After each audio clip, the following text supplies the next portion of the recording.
Okay fine. अच्छा जी, आज हमारी लास्ट क्लास है और आज हम सीखेंगे रिस्क मैनेजमेंट। स्टार्ट करते हैं। इंट्रोडक्शन होगा और अंडरस्टैंडिंग डेवलपमेंट की जाएगी। रिस्क मैनेजमेंट क्या होता है, कैसे देखें। फॉरेक्स मार्केट जो होती है, इसके अंदर हमेशा से एक बात कही जाती है कि फॉरेक्स मार्केट के अंदर या स्टॉक मार्केट के अंदर 100% कुछ भी नहीं होता। ठीक है। तो इस हवाले से अगर हम ये बात जानते हैं तो हमें कितना रिस्क लेना चाहिए और किस तरह से कैलकुलेशन करनी चाहिए रिस्क की, और किस किस तरह से हम मुख्तलिफ अंदाज में रिस्क को मैनेज कर सकते हैं, आज ये तमाम चीज़ें हम देखने वाले हैं। प्राइम कैपिटल क्या होता है और रिस्क कैपिटल क्या होता है देखेंगे। Playing the game of probabilities. Probabilities क्या होती हैं, साइकोलॉजी क्लास के अंदर आपको बताया था प्रोबेबिलिटीज़, बट आज हम इसको डिटेल से डिस्कस करेंगे। कंपाउंड इंटरेस्ट, एक्सपोनेंशियल ग्रोथ और लॉट साइजिंग आज के वेबिनार का हिस्सा है।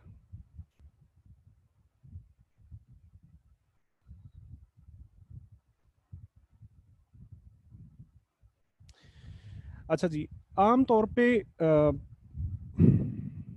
ओके, आम तौर पे बहुत ही कॉमन सा सवाल किया जाता है। सबसे पहले जो भी कोई दोस्त ट्रेडिंग में आते हैं ना, तो सबसे पहले एक सवाल करते हैं। सवाल क्या होता है कि हमें ट्रेडिंग में कितना पैसा इन्वेस्ट करना चाहिए। बहुत ही कॉमन सा क्वेश्चन है, नॉर्मली पूछा जा रहा होता है कि ट्रेडिंग में हमें कितना पैसा इन्वेस्ट करना चाहिए। राइट। तो मैं आपको सिर्फ ट्रेडिंग के हवाले से नहीं बताता, मैं आपको जनरली तमाम बिजनेसेस के हवाले से बता देता हूँ, और ट्रेडिंग के अंदर भी यही रूल अप्लाई होता है। राइट। आपका जो कैपिटल होता है ना, इसको नॉर्मली दो कैटेगरीज के अंदर डिवाइड किया जाता है। Number one, prime capital. Number two, risk capital. Prime capital क्या होता है? जिंदगी गुजारने के लिए आपको जितना पैसा दरकार होता है, एक नॉर्मल लाइफ गुजारने के लिए, जो हमारे मंथली एक्सपेंसेस, ईयरली एक्सपेंसेस या डेली वीकली एक्सपेंसेस होते हैं ना, ये तमाम एक्सपेंसेस जो है ना, ये हमारी ज़िंदगी को बेहतर तरीके से गुजारने के लिए ये लाजमी होते हैं। चाहे हम बिजनेस करें या ना करें, चाहे हमारा बिजनेस चले या ना चले, प्रॉफिट में हो, लॉस में हो, वट किसी भी कंडीशन के अंदर हो, तो ये एक ऐसे खर्चे होते हैं, ऐसा कैपिटल होता है जो आपको हर माह चाहिए ही चाहिए होता है। जिसके अंदर क्या क्या चीज़ें शामिल हैं? अगर घर आपका अपना नहीं है तो हाउस रेंट इसके अंदर शामिल होता है। डेली की फूड की जो ज़रूरियात हैं, तमाम चीज़ें, तमाम खर्चे फूड की कैटेगरी में शामिल होते हैं। क्लॉथिंग, शॉपिंग, आपको पता है कि रेगुलर वे में शॉपिंग भी चल रही होती है। और नॉर्मली अगर बात की जाए तो अगर आदमी बहुत कम शॉपिंग करें तो बच्चों की शॉपिंग और ये तमाम चीज़ें, ये तमाम एक ऐसे एक्सपेंसेस होते हैं जो आपको हर माह करने ही होते हैं। हर माह नहीं करेंगे तो दूसरे माह कर लेंगे, दूसरे माह नहीं करेंगे तो तीसरे माह तो लाजमी ही करना होता है। इसके अलावा हमारे यूटिलिटी बिल्स, जिसके अंदर बिजली का बिल आ जाता है, गैस का बिल आ जाता है, टेलीफोन का बिल आ जाता है। आपको पता है कि हर माह ये पैसे हमें चाहिए होते हैं। इसके अलावा एजुकेशनल एक्सपेंसेस, बच्चों के पढ़ाई का जो खर्चा होता है, इनकी ट्यूशन फीसेस, इनके स्कूल फीसेस, कॉलेज फीसेस, अगर बच्चे नहीं हैं तो छोटे भाई छोटी बहन, उनके खर्चे। एजुकेशनल एक्सपेंसेस एक ऐसा खर्चा है, एक ऐसा कैपिटल है जो हमें हर महीने ये चाहिए चाहिए होता है, दरकार होता है लाजमी तौर पे। इसके अलावा अगर कोई इमरजेंसी पड़े तो मेडिकल एक्सपेंसेस भी एक ऐसा खर्चा है जिसको आप होल्ड नहीं कर सकते। मतलब आप ये नहीं कर सकते कि मुझे अभी दर्द हो रहा है तो मैं अभी दवाई नहीं लेता और मैं 3 दिन बाद दवाई ले लूँगा, या अभी पैसे नहीं है तो मैं एक हफ्ता रुक जाता हूँ। ठीक है, अल्लाह ना करे कभी भी कोई भी ऐसा इशू आ जाता है, कोई भी राह चलते प्रॉब्लम आ जाती है मेडिकली, तो हमें ये पैसा दरकार होता है जो हमेशा हमारे बजट के अंदर शामिल रहता है, और शामिल रहना भी चाहिए। जैसा कि नॉर्मली हर घर के अंदर एक बजटिंग की जाती है ना, हर घर के अंदर एक बजट बनाया जाता है कि हमारी आमदनी कितनी है और उसके हिसाब से हमारे खर्चे कितने हैं, जिसके अंदर मेडिकल एक्सपेंसेस का एक खाना रखा जाता है, और इसके अलावा ट्रैवलिंग एक्सपेंसेस, ये भी हमारी डेली नीड होती है। डेली नीड कैसे? हमारे ऑफिस आने जाने का खर्चा, बच्चों के स्कूल की वैन का खर्चा, और इस तरह के और बहुत सारे ट्रैवलिंग एक्सपेंसेस। ये तमाम खर्चे जब आप मिलाते हो तो इट मीन्स कि ये तमाम चीजें जो है ना, ये प्राइम कैपिटल में फॉल करती हैं। ठीक है, यानी कि कुछ भी हो तो आपको इतना पैसा हर महीने चाहिए होता है, और आपको इस पे रखना होता है बजट के दौरान। बजट जब बनाते हैं तो उसमें इतना खर्चा आपको इस पे रखना होता है।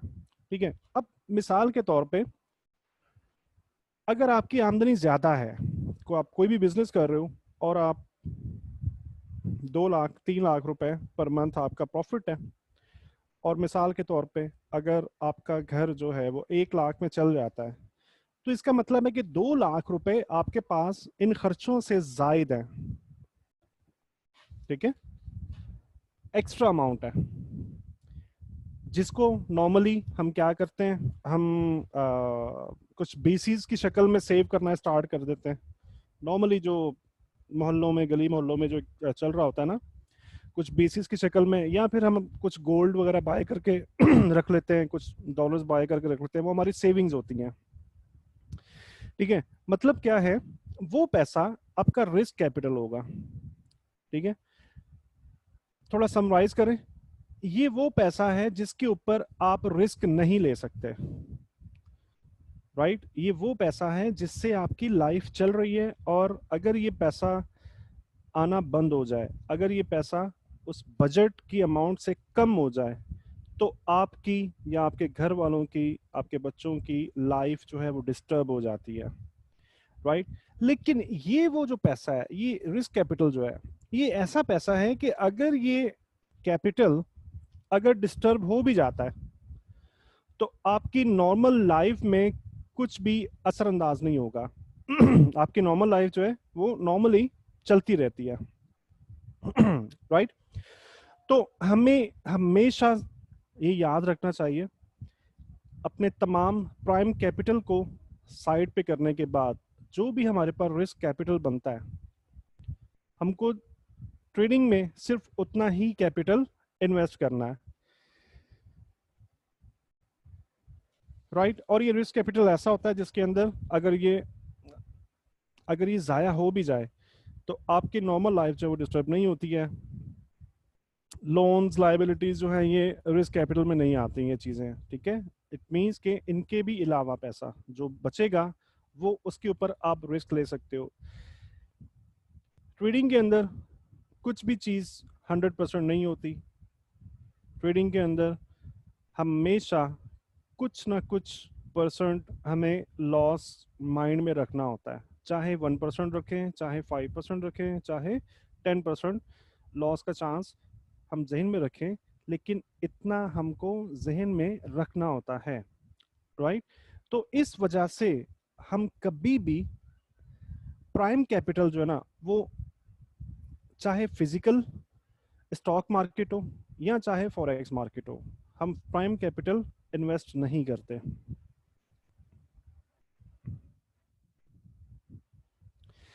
अच्छा, अब बात आती है फिर अगर तो मार्केट में 100% कुछ भी नहीं है और सर्टेनिटी नहीं है, तो फिर आपको इन्वेस्ट क्यों करना चाहिए, मुझे इन्वेस्ट क्यों करना चाहिए? नॉर्मल एक जनरल सा क्वेश्चन पैदा होता है, अगर फॉरेक्स मार्केट में, फिजिकल मार्केट में 100% नहीं है तो हम क्यों इन्वेस्ट करें, हम इस काम को करें क्यों? तो उसका ये सिंपल सा जवाब है कि दुनिया के अंदर कोई भी ऐसी चीज नहीं है जो सर्टेन हो, हमेशा रहे, जिसके अंदर 100% गारंटी हो।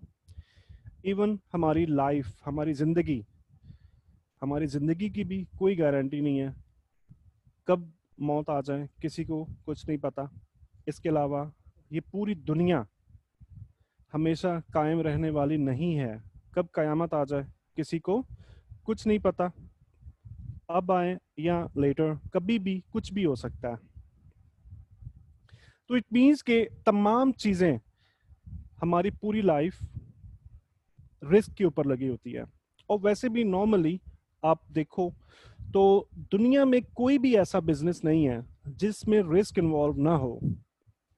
हाँ, ये जरूर होता है कि किसी बिजनेस में रिस्क जो है वो कम होता है, किसी बिजनेस में रिस्क फैक्टर ज्यादा होता है, राइट। मिसाल मैं आपको देना चाहूंगा कार ड्राइविंग की। कार ड्राइविंग के अंदर जब आप, मिसाल के तौर पे अगर आप 20 साल से ड्राइव कर रहे हो, 20 साल से आप गाड़ी चला रहे हो, क्या आप ये कह सकते हो कि मुझसे एक्सीडेंट हो ही नहीं सकता? क्या कोई भी ड्राइवर, कोई भी बंदा ये कह सकता है? कभी भी नहीं कह सकता, राइट। अगर आप 20 साल से ड्राइव कर रहे हो, अगर आप इवन 40-50 साल से भी ड्राइविंग कर रहे हो, तब भी आप ये नहीं कह सकते कि मैं हमेशा बहुत ही अच्छी ड्राइव करता हूँ, मैं हमेशा मैं मुझसे कभी भी एक्सीडेंट नहीं हुआ, तो आइंदा भी ये इस बात की गारंटी है कि मेरे से एक्सीडेंट नहीं होगा। ठीक है। होता क्या है, जब हम स्लो स्पीड पे गाड़ी चला रहे होते हैं तो हमारे एक्सीडेंट होने के चांसेस जो है ना वो कम होता है। ठीक है।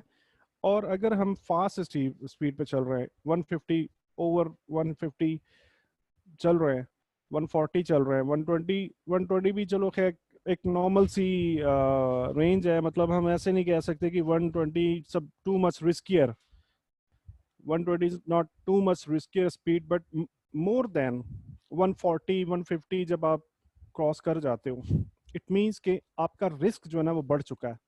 अब आपके एक्सीडेंट होने के चांसेस ज्यादा हैं। चांसेस की बात कर रहा हूँ, ठीक है, ये लाजमी नहीं है कि एक्सीडेंट होगा भी, राइट। सो इट मीन्स, इसका मतलब क्या है, इसका ये मतलब है कि हर एक चीज रिस्क के ऊपर है, हर एक चीज रिस्क के ऊपर होती है। कोई भी बिजनेस आप उठा लो दुनिया का, रिस्क के ऊपर होता है। हमारी लाइफ रिस्क के ऊपर होती है, कब मौत आ जाए किसी को पता नहीं। इवन ये पूरी की पूरी जो जमीन है, पूरी अर्थ जो है, ये भी एक रिस्क पे चल रही है, कब कयामत आ जाए और ये खत्म हो जाए, राइट। तो इसका क्या मतलब है, इसका ये मतलब है कि हमको अपनी पूरी लाइफ के साथ रिस्क को मेंटेन करते हुए चलना है। ठीक है। अगर हम ये सोचते रहेंगे कि जी रिस्क है, रिस्क बहुत ज्यादा है, तो हम तो फिर कोई काम कर ही नहीं सकते। अगर किसी को ये पता चल जाए कि कल जो है वो तुम्हारा जिंदगी का आखिरी दिन है, तो क्या वो कोई काम करेगा? कुछ भी नहीं। उसे पता है मैं तो कल कल मैंने एक्सपायर हो जाना है, तो मैं क्या करूँ? कुछ भी नहीं। वो तो बैठ गया आराम से। ठीक है। तो इसी तरीके से एक अच्छी लाइफ गुजारने के लिए हम लोग जिंदगी में कुछ भी कर रहे होते हैं ना, कुछ भी कर रहे होते हैं, उसमें रिस्क इन्वॉल्व होता है। और एक अच्छी लाइफ गुजारने के लिए उस रिस्क से भागा नहीं जाता, उस रिस्क को मैनेज किया जाता है। कैसे मैनेज किया जाता है? मैंने आपको कार की एग्जांपल दी। अगर आप 40 50 60, चलो 80 तक भी मैं कह सकता हूँ कि 80 तक भी अगर आप कार ड्राइव कर रहे हो, तो आप एक लो रिस्क ड्राइव कर रहे हो। आपकी ड्राइविंग जो है वो लो रिस्क है, राइट। और अगर आप 100 प्लस चले जाते हो, 120 140 प्लस चले जाते हो, इट मीन्स कि आप ड्राइव बिलाशुबा अच्छी कर रहे हो। आप 40 साल से गाड़ी चला रहे हो, 50 साल से गाड़ी चला रहे हो, बिलाशुबा अच्छी ड्राइव कर रहे हो, लेकिन आपका रिस्क जो है ना अब वो बढ़ चुका है, राइट। बिल्कुल इसी एग्जाम्पल में हर एक बिजनेस के अंदर रिस्क मैनेज किया जाता है कामयाब जिंदगी गुजारने के लिए। तो बिल्कुल इसी तरीके से ट्रेडिंग जो है ना वो भी नॉर्मल लाइफ से डिफरेंट नहीं है, बिल्कुल। फॉरेक्स मार्केट में, स्टॉक मार्केट में, फिजिकल मार्केट में, फ्यूचर मार्केट में बिल्कुल रिस्क इन्वॉल्व है, बिल्कुल रिस्क इन्वॉल्व है, लेकिन हम क्या कर सकते हैं हमारे इख्तियार में। देखो, रिस्क को खत्म करना हमारे इख्तियार में नहीं है, रिस्क को खत्म करना हमारे इख्तियार में है ही नहीं है। हाँ, लेकिन हमारे इख्तियार में एक चीज है कि हम उस रिस्क को मैनेज कर लें, राइट। तो आइए हम स्टडी करते हैं कि हम अपने रिस्क को फॉरेक्स बिजनेस करते हुए, स्टॉक मार्केट बिजनेस करते हुए किस तरह से मैनेज कर सकते हैं। इसी के साथ साथ नॉर्मली एक बात कही जाती है कि फॉरेक्स मार्केट के अंदर, स्टॉक मार्केट के अंदर कुछ 90% ट्रेडर्स जो होते हैं वो लूज कर रहे होते हैं। 90% लोग नुकसान कर रहे होते हैं। आपके ख्याल में क्या ये अच्छी चीज है या बुरी चीज है? रिप्लाई करें प्लीज।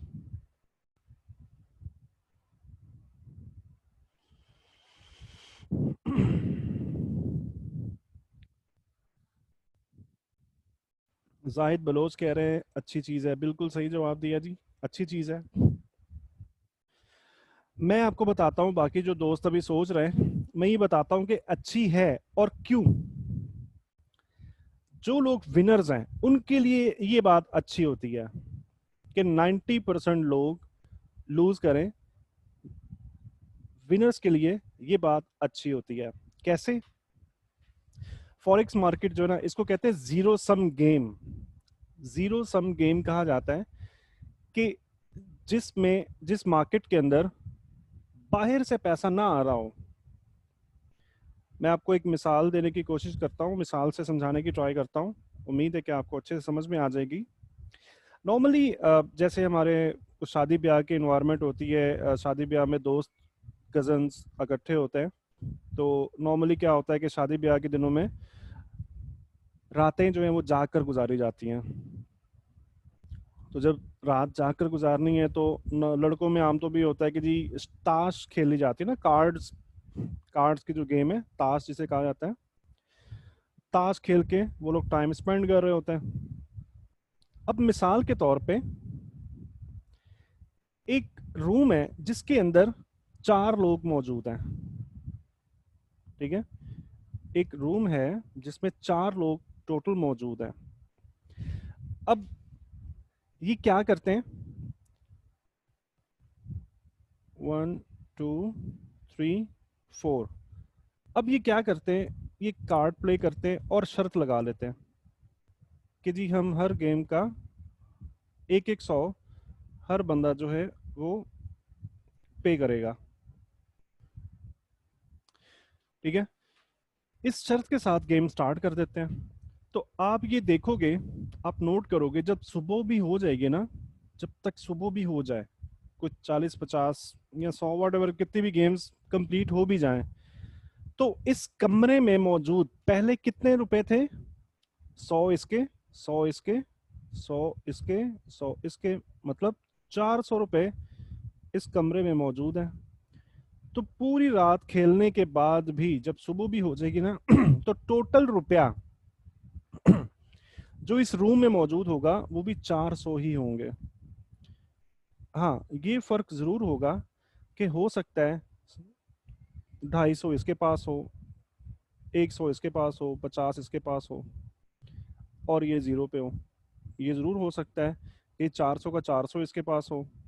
ये भी हो सकता है कि 100 वापस इनके पास घूम फिर के, मतलब क्या है कि जैसे किसी ने विन किया, किसी ने लूज किया, तो पैसा किसी की जेब में आ गया और अगेन दोबारा गेम स्टार्ट होती है और वही पैसा निकलता है और वापस घूम घुमा के कभी कभी इसकी जेब में आता है, कभी इसकी जेब में आता है, कभी इसकी जेब में और कभी इसकी जेब में आता है।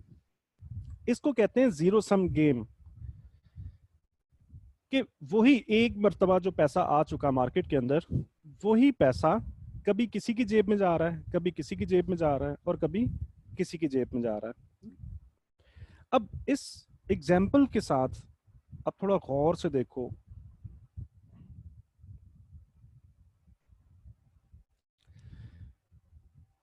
मिसाल के तौर पे अगर मैं कहता हूं कि ये बंदा जो है, ये जब भी खेलता है हमेशा हार जाता है, ये जब भी कार्ड गेम खेलता है हमेशा हार जाता है, ठीक है।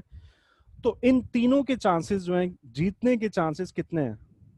आप बताएं प्लीज।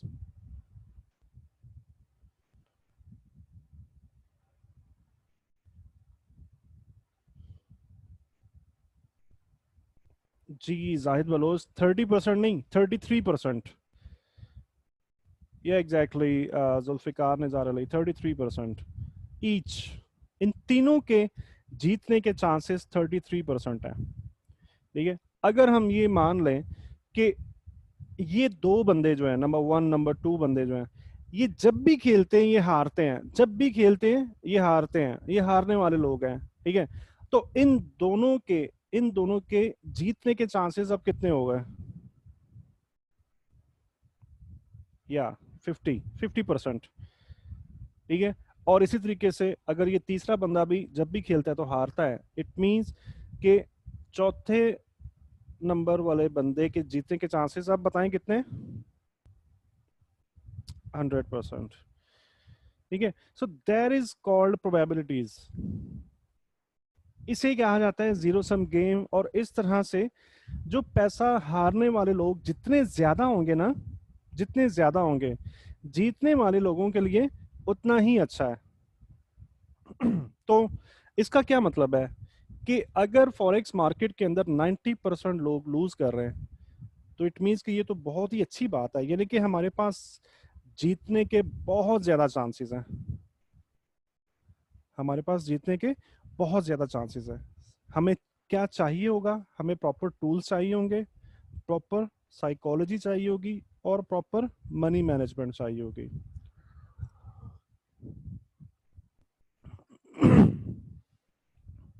Right right? अब बात कर लेते हैं कि 90% लोग जो है वो पैसा लूज क्यों करते हैं। आपके जहन में जरूर ये सवाल उठ रहा होगा कि 90% लोग पैसा लूज क्यों करते हैं। तो इनमें अक्सरियत वो लोग होते हैं, नए ट्रेडर्स, यूट्यूब से चीज़ें उठाई, फेसबुक ग्रुप्स में से चीज़ें उठाई और मार्केट पर अप्लाई करना स्टार्ट कर दी। और इसके अलावा ये लोग ट्रेडिंग साइकोलॉजी और मनी मैनेजमेंट इनसे बिल्कुल ना वाकिफ होते हैं। 90%, जैसा कि मैंने आपको बताया था वेरी डे फर्स्ट से मैं आपको ये बताता आ रहा हूँ कि टेक्निकल्स जो होते हैं ना वो सीखना आसान होता है। टेक्निकल्स पे बहुत ज़्यादा बहुत साला साल की मेहनत दरकार नहीं होती। आप जल्दी थोड़ी सी प्रैक्टिस करने के बाद, थोड़ा सा तवज्जो ध्यान से आप प्रैक्टिस करोगे तो आप टेक्निकल्स के ऊपर महारत हासिल कर लेते हो। ठीक है, तो पीछे क्या बचता है विन करने के लिए? पीछे क्या बचता है? साइकोलॉजी और मनी मैनेजमेंट। साइकोलॉजी बहुत ही कम पढ़ाई जाती है और मनी मैनेजमेंट के बारे में कोई जानता ही नहीं है। बहुत कम लोग मनी मैनेजमेंट के, प्रॉपर मनी मैनेजमेंट के बारे में जानते हैं। हाँ, बस नॉर्मली जो लोग जानते हैं वो जिस इतना जानते हैं कि जी एसएल लगाना है, एसएल के बगैर ट्रेड नहीं करनी। बहुत अगर बहुत ज़्यादा वो करेगा ना कि मुझे बहुत पता है मार्केट के बारे में और मैं बहुत बड़ा चैंपियन हूँ, तो ऐसे बंदे को भी नॉर्मली जस्ट इतना पता होता है कि हर ट्रेड में मुझे एसएल लाजमी लगाना है। लेकिन ये बहुत कम लोग जानते हैं कि वो एसएल एक्चुअली प्लेस कहाँ पे होना चाहिए। राइट, वो एसएल कहाँ पर लगाना चाहिए और हमें हर एक ट्रेड के ऊपर कितना रिस्क लेना चाहिए। तो इन वजूहात की बिना पे 90% लोग पैसा लूज कर रहे होते हैं। कुछ ऐसे लोग होते हैं जो ट्रेडिंग साइकोलॉजी और मनी मैनेजमेंट को जानते हैं। ठीक है, लेकिन इसकी अहमियत को नहीं जानते। मतलब उनको ये तो पता है कि 90% लोग मार्केट में लूज करते हैं और विनिंग के लिए साइकोलॉजी, मनी मैनेजमेंट का पता होना चाहिए लाजमी। इसकी डे बाय डे इम्प्रूवमेंट भी लाजमी करना चाहिए। ठीक है, लेकिन वो क्या करते हैं, इसकी जो अहमियत है ना, इसकी जो इम्पोर्टेंस है उसको नहीं जानते। वो चीज़ें कलेक्ट करते हैं, चीज़ें सुनते हैं और एक कान से सुन के दूसरी कान से निकाल देते हैं। राइट, इसके अलावा जो लोग इसकी इम्पोर्टेंस को भी जानते हैं, साइकोलॉजी और मनी मैनेजमेंट की इम्पोर्टेंस को भी जानते हैं, वो फेल हो जाते हैं इसको इम्प्लीमेंट करने में, यानी कि इसको इम्प्लीमेंट कैसे करना है। अब साइकोलॉजी का लेक्चर आपने लिया तो आपको प्रैक्टिकली ये सिखाया गया कि आपने अपनी साइकोलॉजी को ठीक कैसे करना है। प्रैक्टिकली मेथड उसके अंदर बताए गए। तो ये ऐसी चीजें हैं जो साल साल की रिसर्च के बाद हासिल हुई और आपको टीच की जा रही हैं। नॉर्मली लोग इन चीजों को बिल्कुल सिरे से नहीं जानते।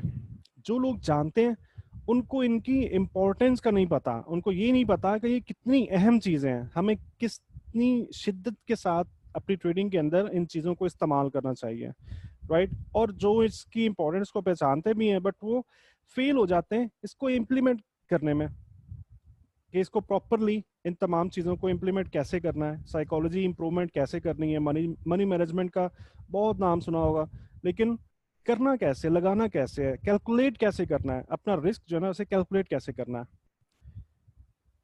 राइट। तो ये तीन बड़ी वजूहात है, ये तीन बहुत बड़ी वजूहात है लूज करने की। टेक्निकल से बंदा इतनी जल्दी मार नहीं खाता। टेक्निकल्स अगर आपका एक एसएल हो भी गया ना, अगर आप दो एसएल हो भी गए तो तीसरी ट्रेड आपकी प्रॉफिट में चली जाती है। और एक और आपको एक बात बताऊं, जो मेरे एक्सपीरियंस के अंदर बात आई ना, नॉर्मली फॉरेक्स मार्केट के बारे में, फॉरेक्स मार्केट के अंदर पैसा कमाना मुश्किल नहीं है, पैसा बन जाता है। फॉरेक्स मार्केट में पैसा बनाना इजी है, मुश्किल नहीं है। हाँ, मुश्किल क्या है, उस बनाए हुए पैसे को संभालना। 90% ये जो ट्रेडर्स होते हैं ना, जो लूज कर रहे होते हैं, पैसा ये भी बनाते हैं, लेकिन क्या होता है कि बाद में पैसा बनाने के बाद, प्रॉफिट करने के बाद, ये पैसा मार्केट को वापस दे देते हैं।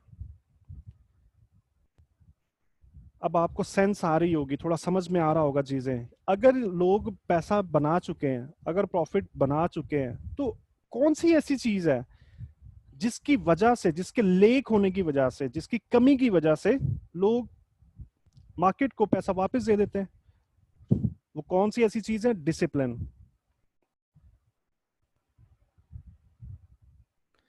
ठीक है, डिसिप्लिन उसे कहा जाता है। डिसिप्लिन के अंदर साइकोलॉजी और मनी मैनेजमेंट दोनों आती हैं, ये दोनों ट्रेडिंग डिसिप्लिन का हिस्सा है, राइट। इट मींस, तो साबित क्या हुआ कि ट्रेडिंग साइकोलॉजी का सेशन आप ले चुके हो और आप अब अच्छे से जानते हो कि आप अपनी साइकोलॉजी को कैसे इंप्रूव कर सकते हो। ठीक है, जिसके अंदर मैंने आपको ये भी बता दिया था कि अगर आपके अंदर कोई भी ऐसी आदत है, मतलब ग्रीड और फियर का फैक्टर तो चलो आप कर ही लोगे ना, वो तो एक नॉर्मली ट्रेडिंग के हवाले से हम बात करें तो नॉर्मली हम नॉर्मली करेंगे ना उसको। तो इसके अलावा अगर कोई बैड हैबिट होती है ना, जैसे मतलब स्मोकिंग कर रहा है कोई, जैसे किसी में कुछ आदत है, किसी में कुछ है, किसी में गुस्सा है, व्हाटएवर, इस तरह की और बहुत सी चीजें हो सकती हैं, तो आप अपनी उन आदत को भी इन पॉइंट्स की मदद से ठीक कर सकते हो। एनएलपी टेक्निक जो बताई थी आपको, ठीक है। अब आप ये जानते हो कि साइकोलॉजी आप कैसे ठीक कर सकते हो। आज हम डिटेल के अंदर मनी मैनेजमेंट सीखने वाले हैं। तो आप क्या करोगे, अपनी हर एक ट्रेड के अंदर ये दोनों लॉजिक्स को अप्लाई करोगे, इनके रूल्स को कभी भी भुलाओगे नहीं। इम्पोर्टेंस मैं आपको बता रहा हूँ साथ के साथ कि इसकी बहुत ज़्यादा इम्पोर्टेंस है। 90% लोग वो होते हैं जो पैसा बनाते ज़रूर है, ऐसा नहीं होता कि कोई भी, हाँ बहुत कम ऐसा होता है, कुछ बहुत ही अगर नया बंदा होगा ना, कोई बिल्कुल नया बंदा होगा, उसके साथ ऐसा होता है कि वो जब भी ट्रेड लगाए तो प्रॉफिट, आई मीन लॉस में चली जाए, जब भी ट्रेड लगाए लॉस में चली जाए। ठीक है, तो उसके बाद इस स्टेज के बाद लोग क्या करते हैं, लोग ये करते हैं कि जब भी ट्रेड लगाते हैं थोड़ी सी प्रॉफिट में जाती है वो काट देते हैं। ये भी साइकोलॉजी का हिस्सा है। थोड़ा सा प्रॉफिट दिखा और ट्रेड बंद कर दी, टीपी भी लगा लेते हैं, एसएल भी लगा लेते हैं, लेकिन अपने टीपी तक ट्रेड को जाने के लिए वेट नहीं करते, पेशेंस की कमी होती है, राइट। तो इस तरीके से ये लोग लूज कर रहे होते हैं। इंपॉर्टेंस भी आप समझ चुके, और उसके बाद अगर जब तक आप इसको इम्प्लीमेंट करते रहेंगे इंशाल्लाह आप कामयाब रहेंगे। और जब आप इन चीज़ों का इम्प्लीमेंट छोड़ देंगे तो कोई गारंटी नहीं है कामयाबी होने की, ठीक है। और यही वो डिसिप्लिन एक ऐसी चीज़ है, ये वही चीज़ है जिसकी वजह से 90% ट्रेडर जो हैं वो अपना बनाया हुआ पैसा मार्केट को वापस दे देते हैं। एक एग्जांपल ले लेते हैं, जैसी लिवरमोर, ये कुछ 1905 के अंदर, ये बहुत बड़े ट्रेडर थे, बहुत बड़े ट्रेडर थे। और इन्होंने बहुत सी किताबें भी लिखी हैं, लीजेंडरी ट्रेडर के नाम से इनको जाना जाता था। वॉल्यूम स्टडीज के अंदर ये पायनियर थे 1905 के अंदर, 1905 के अंदर, राइट, पायनियर थे। और बहुत सी इन्होंने बुक्स लिखी, बहुत से लोगों को इन्होंने ट्रेन किया मार्केट में ट्रेड करने के लिए। पूरी दुनिया में इनका नाम है, और आज भी अगर आप गूगल करो तो आपको जैसी लिवरमोर की पूरी स्टोरी पढ़ने को मिल जाएगी। इनका आज तक ट्रेडिंग के अंदर नाम चलता हुआ आ रहा है। अब तो खैर ये दुनिया में नहीं है, लेकिन इन्होंने बहुत बहुत एक्सट्रीम लेवल के कॉन्सेप्ट्स को मुतारिफ करवाया। वॉल्यूम स्टडीज के अंदर इनकी रिसर्च बहुत ज़्यादा थी,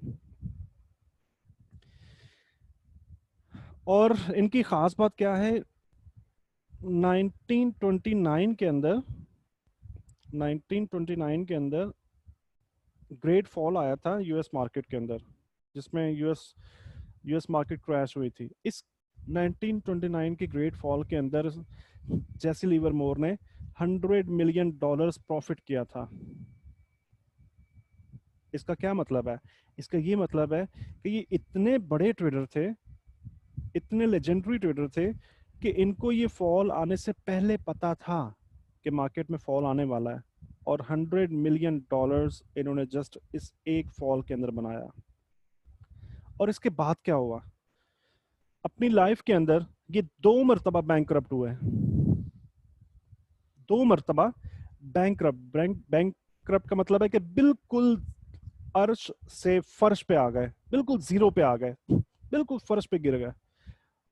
पहली मरतबा जब ये बैंकरप्ट हुए, उसके बाद दोबारा से इन्होंने आहिस्ता आहिस्ता स्टैंड अप करना स्टार्ट किया, दोबारा से ट्रेडिंग स्टार्ट की, कैपिटल इनको मिलना स्टार्ट हुआ, और इन्होंने दोबारा से कैपिटल बनाया, और उसके बाद दोबारा से बैंकरप्ट हो गए।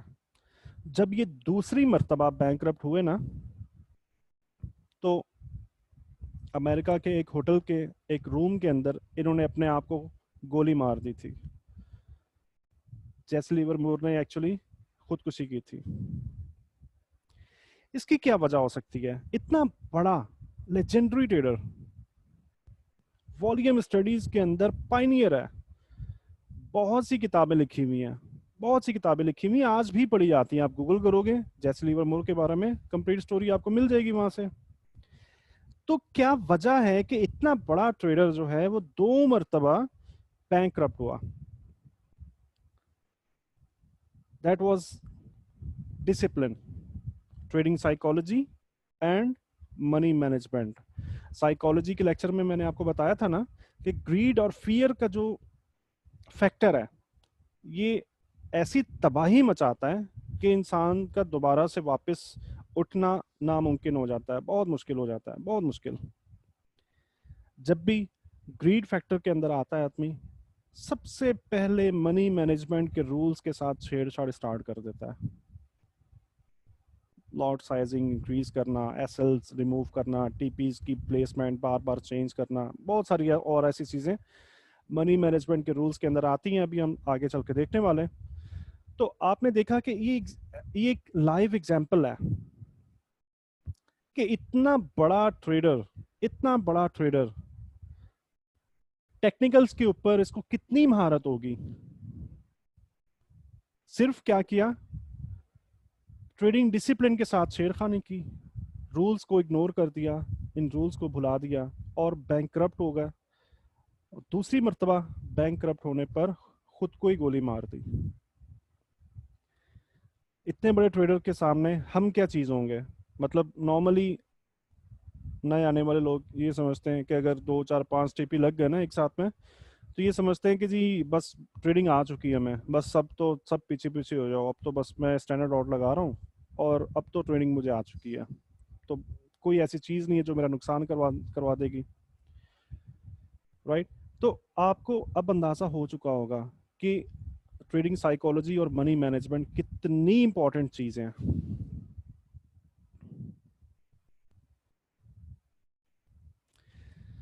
तो आप भी सब दोस्त कभी भी ट्रेडिंग साइकोलॉजी और मनी मैनेजमेंट का साथ कभी नहीं छोड़ोगे, राइट।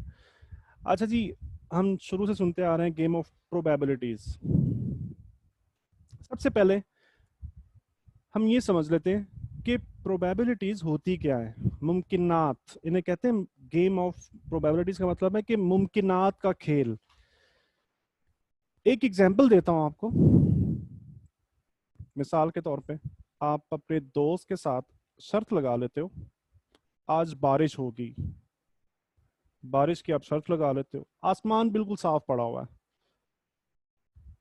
कुछ भी बादल नहीं है।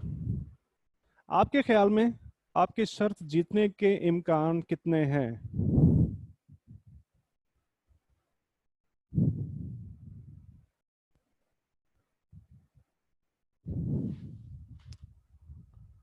आपके ख्याल में आपके शर्त जीतने के इम्कानात कितने हैं?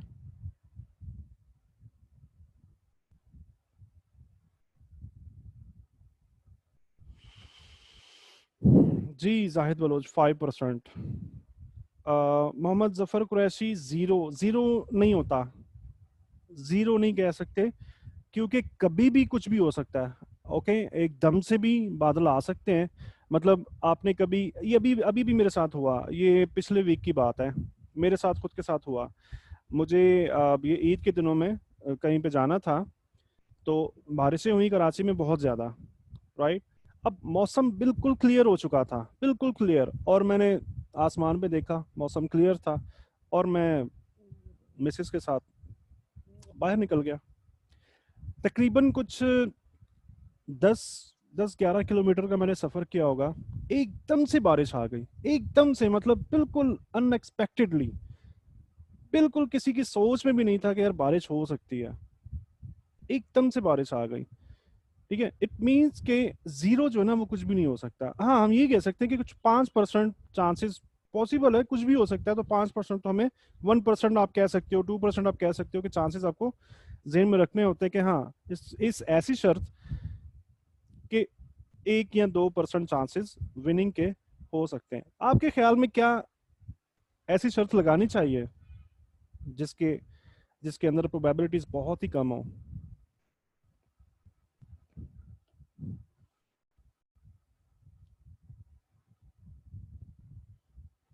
हाँ जी, बिल्कुल सही जवाब दिया आपने कि बिल्कुल नहीं लगानी चाहिए ऐसी शर्त जिसमें मुमकिनात की कमी हो। ठीक है, अब मिसाल के तौर पर शर्त लगा ली और आसमान पे सफेद बादल आना स्टार्ट हो जाते हैं। अब मेरी मुमकिनात कितने परसेंट है? पहले केस के अंदर मैं कह सकता हूँ कि 5% थी, वाइट बादल आ चुके। अब मैं कह सकता हूँ कि कुछ 25 आप लगा लो कि 25% अब मुमकिनात हैं कि मैं शर्त जीत सकता हूँ। थोड़ा सा टाइम और गुजरता है और वो सफ़ेद बादल जो है ना वो काले होना स्टार्ट हो जाते हैं। अब मुमकिनात और बढ़ गए, प्रोबेबिलिटीज और बढ़ चुकी हैं बारिश होने की। अब मैं ये कह सकता हूँ कि मैं कुछ 40% अपनी शर्त को जीत सकता हूँ।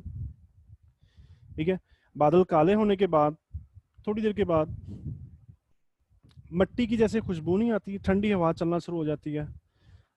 ठंडी हवा चलनी शुरू हो गई, इसका मतलब है कि और ज़्यादा मुझे अपनी शर्त जीतने के इम्कानात बढ़ चुके हैं।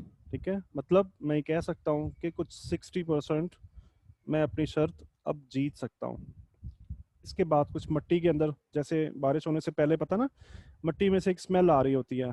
पंजाब में ऐसा नॉर्मली होता है, कराची में तो ऐसा नहीं होता।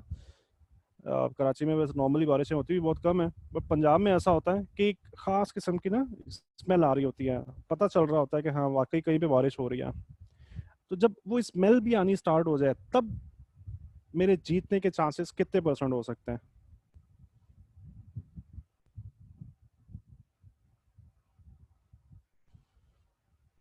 80% लगा लेते हैं। एहतिशाम अहमद कह रहे हैं 70, बिल्कुल, मतलब कुछ भी हम लगा सकते हैं, ये कोई वो नहीं है, नंबर्स की गेम नहीं है। मैंने 80 लगा दिया, 70 दोनों के ठीक है। ठीक है। अब जैसे गाड़ियां चल रही होती है ना रास्तों में, रोड पे, तो गाड़ियां आ रही हैं और वो भीगी भी हैं। पीछे से कोई भी गाड़ी आ रही है तो वो गीली हैं, सब भीगी भी गाड़ी हैं, वाइपर चलाती भी आ रही हैं। अब आपके शर्त जीतने के चांसेस जो है ना, अब 90% हो गए। लेकिन 100% आप अभी भी नहीं कह सकते कि यहाँ बारिश होगी। ठीक है, आपको ये कंफर्म हो चुका जब आपने गीली गाड़ियां भी, भीगी हुई गाड़ियां भी देख ली कि पास में बारिश हो रही है, ये कंफर्म भी हो चुका है। लेकिन फिर भी आप 100% नहीं कह सकते कि आपके यहाँ जहाँ पे आप मौजूद हो वहां पे बारिश लाजमी लाजमी होगी। So that is called probabilities, मुमकिनात, मुमकिनात का खेल है। राइट।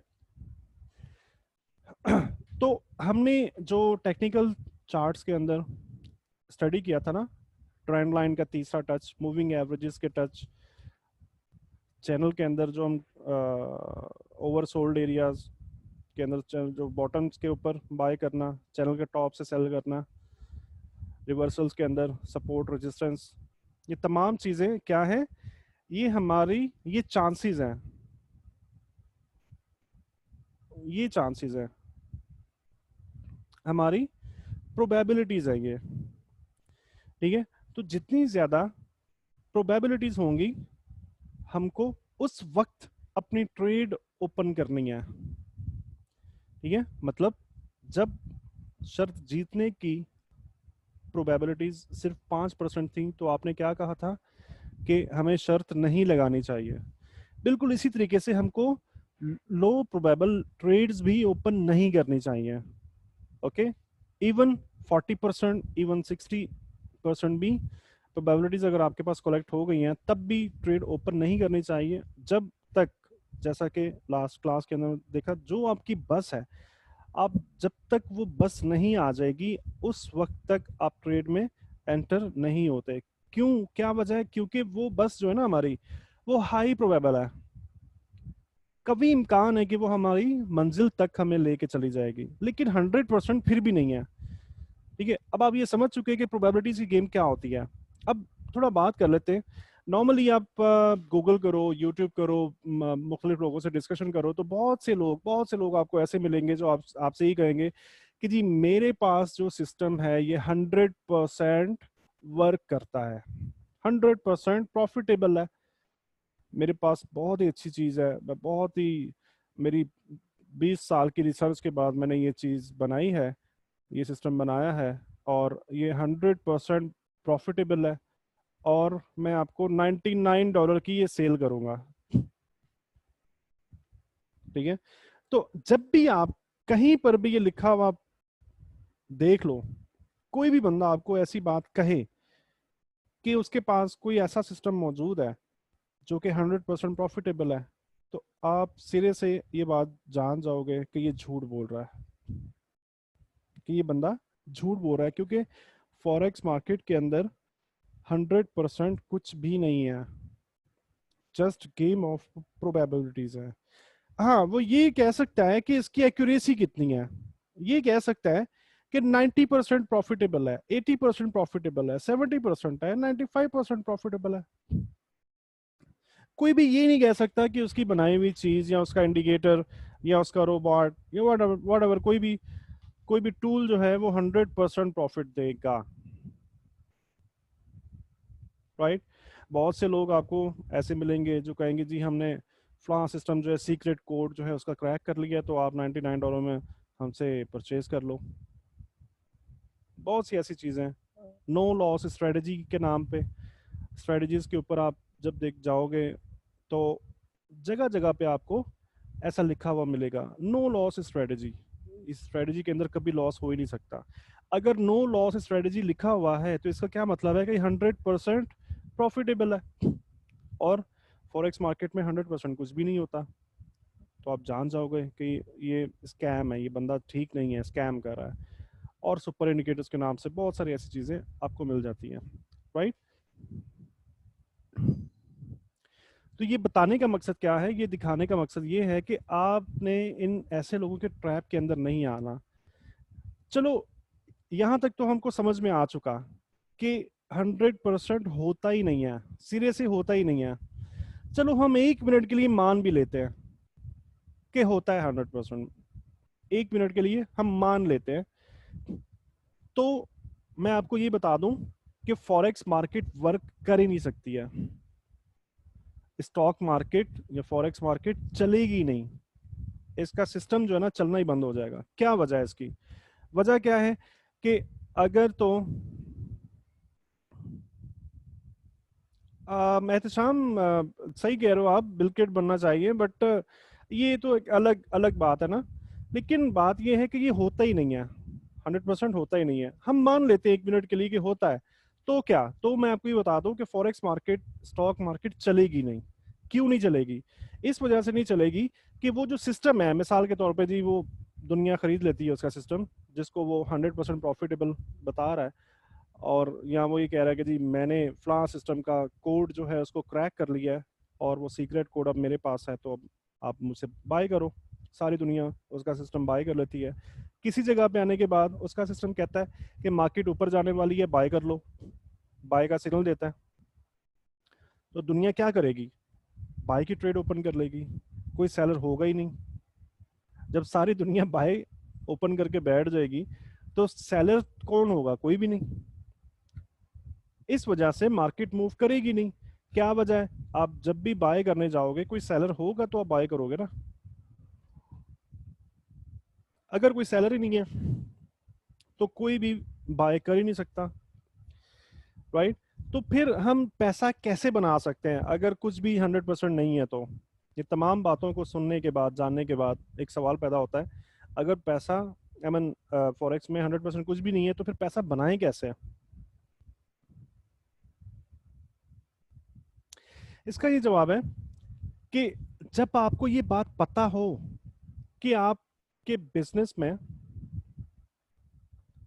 जाहिद बलोच कह रहे हैं मार्केट स्टॉप होता है। यस एग्जैक्टली, मार्केट का फंक्शन बिल्कुल बंद हो जाता है। ठीक है, तो मैं बात कर रहा था कि जब आपको ये पता है कि दुनिया में कुछ भी सर्टेन बिजनेस नहीं है, कोई भी ऐसा बिजनेस नहीं है जिसके अंदर श्योर शॉर्ट 100% आपको प्रॉफिट मिलता है,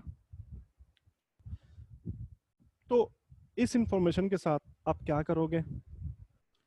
आप ये समझोगे कि फॉरेक्स जो है गेम ऑफ प्रोबेबिलिटीज है, और इसे कैसे प्ले आउट करना है। जितनी ज्यादा प्रोबेबिलिटीज इकट्ठी हो जाएंगी, उतने ज्यादा जीतने के चांसेस इकट्ठे हो जाएंगे। जैसा कि हमने बारिश की मिसाल में देखा, जितनी ज्यादा प्रोबेबिलिटीज इकट्ठी हो जाएंगी, उतनी ज्यादा जीतने के चांसेस इकट्ठे हो जाएंगे। और इसके अलावा जब हम ये बात जानते हैं कि फॉरेक्स में कुछ भी 100% नहीं है, तो हम अपना कैपिटल जो है ना उसको मैनेज करते हैं, अपने रिस्क को मैनेज कर लेते हैं। कि अगर हम मार्केट हमारा एनालाइज किया हुआ सब कुछ ठीक था, और अगर मार्केट किसी भी वजह से उल्टी चली भी गई, इन्वर्ट हो भी गई, तो हमारा अगर लॉस होगा ना, तो वो बहुत ही कैलकुलेटेड लॉस होगा, बहुत ही छोटा लॉस होगा। बहुत ही छोटा सा लॉस कैलकुलेट करके उसको लगाया जाता है उन चीजों को। इस तरीके से हम पैसा बना सकते हैं, राइट। अच्छा जी, लॉट साइज कैलकुलेशन के ऊपर जाने से पहले कंपाउंड इंटरेस्ट को एक्सप्लेन करना चाहूंगा। लास्ट लेक्चर के अंदर आपने नाम सुना था कंपाउंडिंग का। जी, आवाज नहीं आ रही किसी को?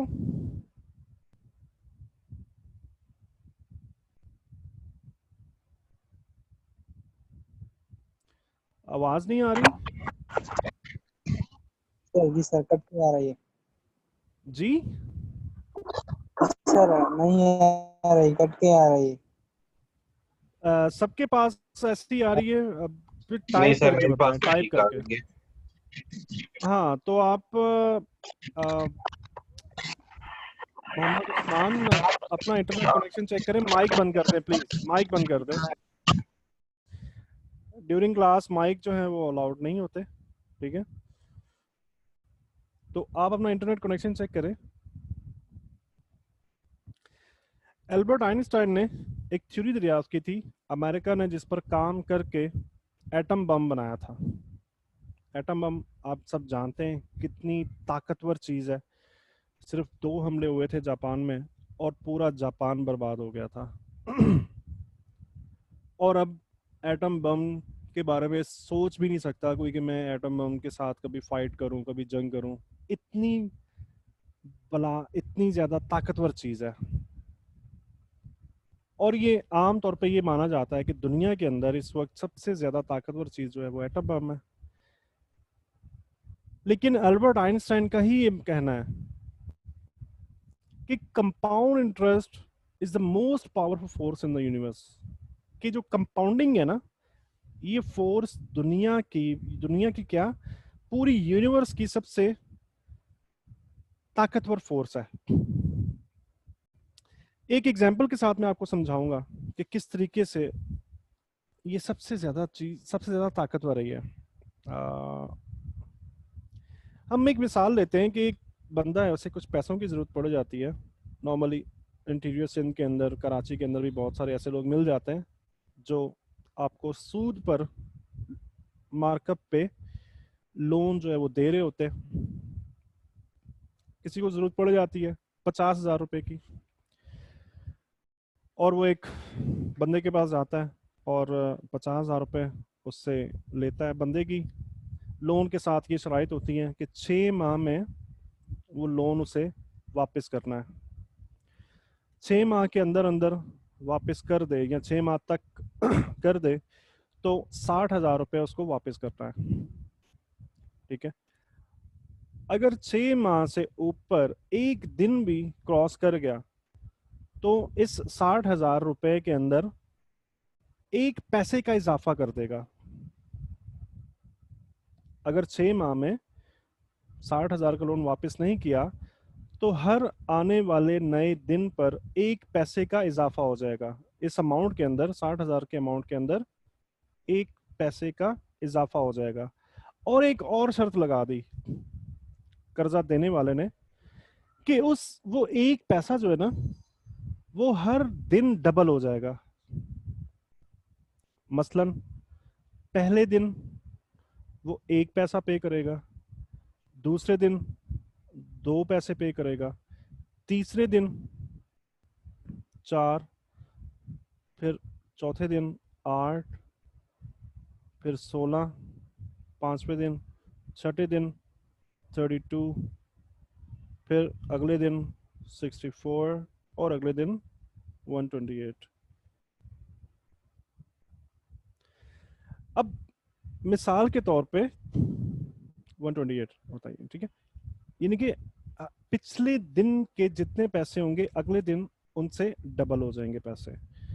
अब मिसाल के तौर पे अगर 6 महीने गुजरने के बाद सिर्फ 40 दिन अगर ये बंदा लोन की वापसी में देरी करता है तो आपके ख्याल में इसे कितना पैसा वापस करना होगा?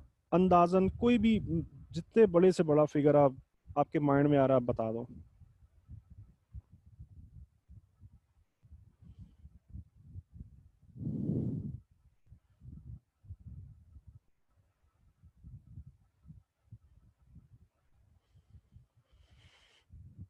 चालीसवें दिन तक अगर ये बंदा लोन की रकम वापस नहीं करता तो आपके ख्याल में कितना पैसा बन जाएगा? ये 60,000 से रकम जो स्टार्ट हुई थी, 40 दिन के बाद ये कितना पैसा बन जाएगा अंदाजन? चलें, अगर नहीं किसी को कोई भी रफ आइडिया बताएं, कुछ तो बताएं ना, कुछ भी, कोई भी फिगर टाइप कर दें, बड़ी से बड़ी जो आपके माइंड में आ रही है। तो ये मैक्सिमम मिलियंस में चला जाएगा। मिलियंस में? और कोई दोस्त? मैं आपको बताता हूं कि ये फिगर 60,000 से जो स्टार्ट हुई है, अगर सिर्फ कंपाउंडिंग की जाए, मतलब क्या है कि एक पैसे के साथ, 60,000 के साथ नहीं, एक पैसे के साथ अगर कंपाउंडिंग की जाए, दैट इज कंपाउंडिंग। हर अगले दिन में वो पैसा डबल हो रहा है, हर अगले दिन में पैसा डबल हो रहा है, हर अगले दिन में पैसा डबल हो रहा है, दैट इज कॉल्ड कंपाउंडिंग। अगर एक पैसे के साथ कंपाउंडिंग की जाए तो ये 40 दिन के अंदर कुछ 5 अरब रुपए से ज्यादा रुपए बनते हैं, 5 अरब रुपए से ज्यादा बनते हैं। पांच भी, ये भी मैं आपको एक्यूरेटली फिगर नहीं बता रहा, इससे ज्यादा बनते हैं, कम नहीं होंगे इससे। इतनी जालिम चीज है ये कंपाउंडिंग। सिर्फ 40 दिन के अंदर एक पैसे से स्टार्ट किया था। कुछ समझ में आ रहा है कितनी कितनी ज्यादा इस चीज की अहमियत है, और कितना ज्यादा एटम बम से भी इसकी ताकत ज्यादा है।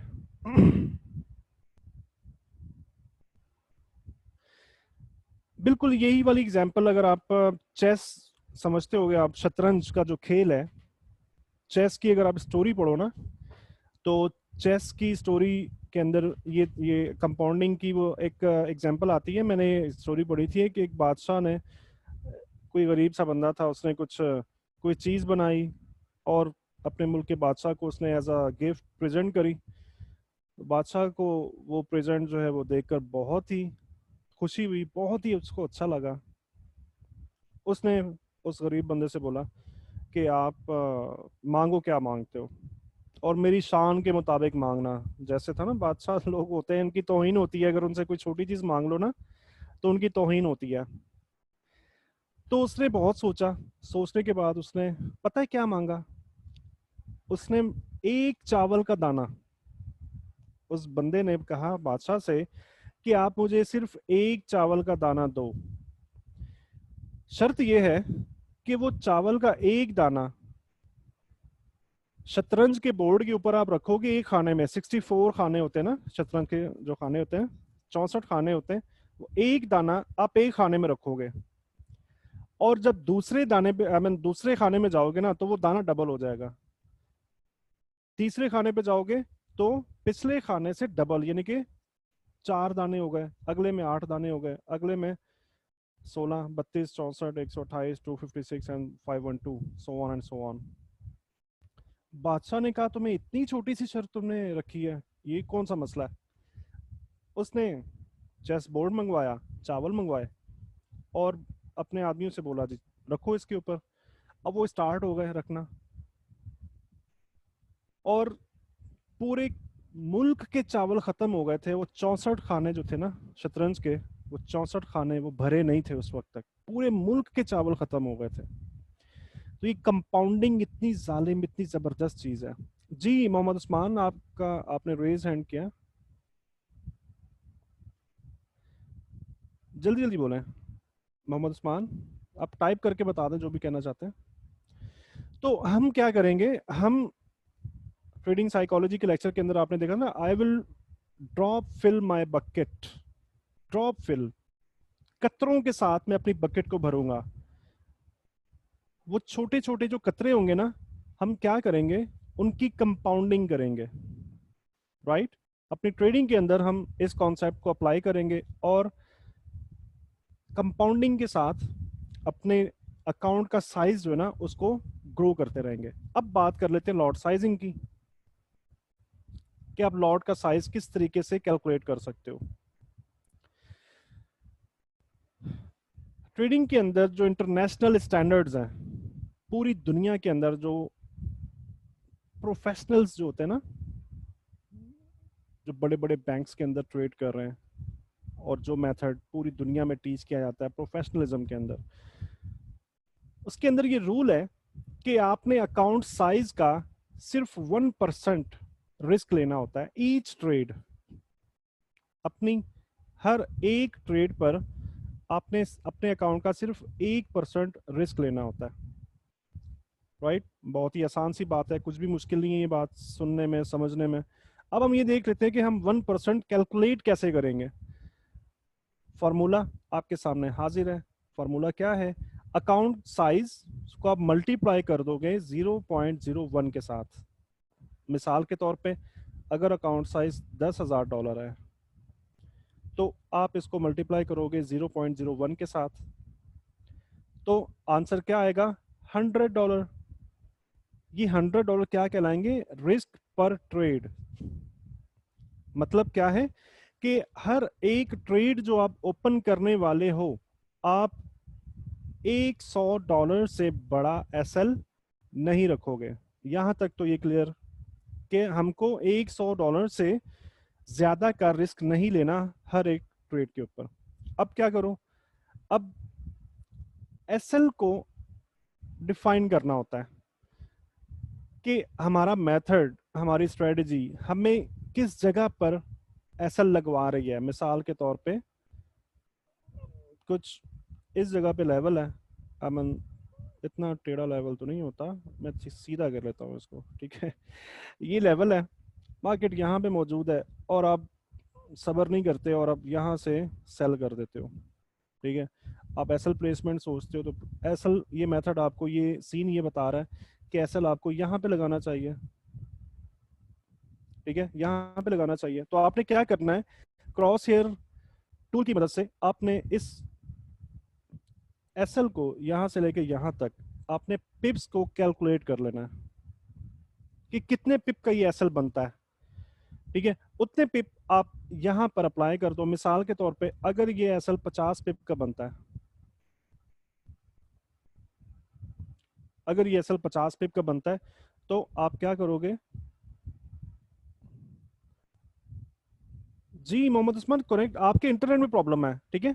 कनेक्ट होकर अनकनेक्ट हो रहा है, डिस्कनेक्ट हो रहा है, तो आपके इंटरनेट में प्रॉब्लम है। तो आप क्या करोगे?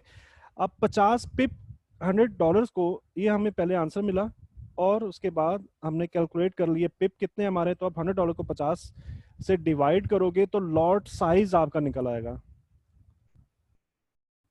यानी कि पर पिप आप $2 का रिस्क लोगे लॉट साइजिंग जब करते ना, जब लॉट का साइज सेलेक्ट कर रहे होते।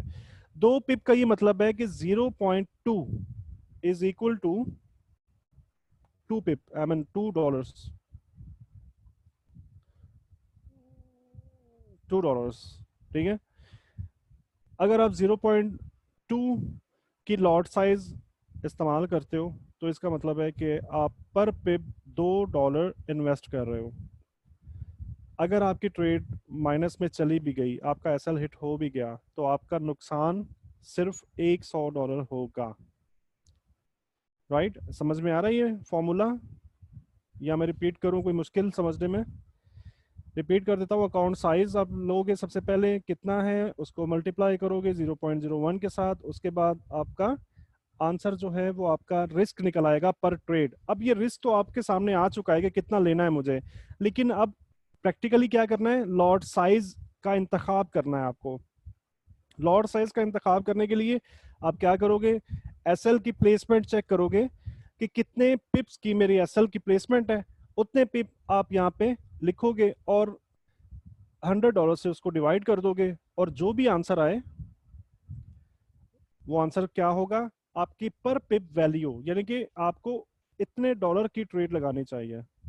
अब यहाँ पे आंसर 2 आ रहा है, इट मींस के 0.2 लॉट, जो लॉट साइज है 0.2 लॉट, इसकी पर पिप वैल्यू $2 होती है। तो आप 0.2 की लॉट के साथ आप जाओगे। ठीक है जी, समझ में आ गया? अब हम देखते हैं कि इस कैलकुलेशन की मदद से, इस मेथड की मदद से हम किस तरह से लूज कर सकते हैं और किस तरह से पैसा बना सकते हैं। कंपाउंडिंग फैक्टर हम यूज करेंगे इसमें। नॉर्मली लूजिंग चीजों को पहले देखा जाता है, किसी भी बिजनेस के अंदर रिस्क को पहले देखा जाता है, तो हम पहले लूजिंग सिनेरियो को देखेंगे। तो देखते हैं जी, हम नया अकाउंट ओपन करते हैं, 10,000 उसके अंदर बैलेंस मौजूद है और हम पहली ट्रेड ओपन करने जा रहे हैं। हमने रिस्क कैलकुलेट किया तो $100 आपका रिस्क बन रहा है। हम एक बुरे ट्रेडर हैं इन केस, तो एसएल हिट हो जाता है और आपकी इक्विटी $9,900 रह जाती है। उसके बाद दूसरी ट्रेड ओपन होती है। दूसरी ट्रेड ओपन होने के बाद 9,900 आपकी प्रीवियस इक्विटी थी। इस ट्रेड के रिजल्ट के बाद ये इक्विटी रह गई, तो यही वाली इक्विटी यहाँ से निकल के यहाँ पे आ जाएगी जब दूसरी ट्रेड ओपन हो रही है, राइट। तो आपको 1% रिस्क लेना है हर एक ट्रेड का, राइट। इसका क्या मतलब है, अगर ये इक्विटी कम हुई है तो आपकी रिस्क अमाउंट भी कम हो चुकी है। ओके, आप 1% लोगे तो ये $99 बनते हैं, और बुरा ट्रेडर हो, नहीं समझ में आ रहा, और ये भी असल हो गया, ठीक है, तो आपकी इक्विटी अब रह जाती है $9,801।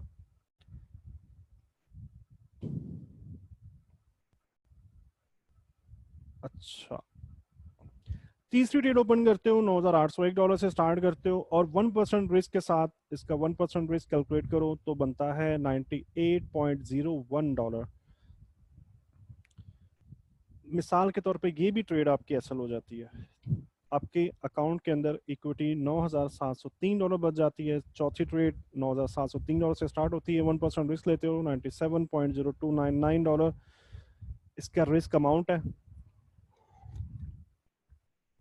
मिसाल के तौर पे ये भी एसल हो गई, तो अब आपकी इक्विटी 9,606। पांचवी ट्रेड के अंदर एसल होता है, आप 1% पे जाते हो, $96.059 आपका रिस्क बनता है, और ये भी एसल हो गया, $9,510 आपकी इक्विटी अब भी मौजूद है। इसी तरीके से मुसलसल लॉस करते हुए एक बात का जरूर ध्यान रखना कि इन ट्रेड्स के अंदर एक भी ट्रेड प्रॉफिटेबल नहीं है, एक भी टीपी नहीं है, एक भी ट्रेड ऐसी नहीं है जिसमें आपको कुछ भी प्रॉफिट हुआ। तमाम के तमाम एसल है, तमाम के तमाम एसल करते करते हम 50 ट्रेड कर जाते हैं।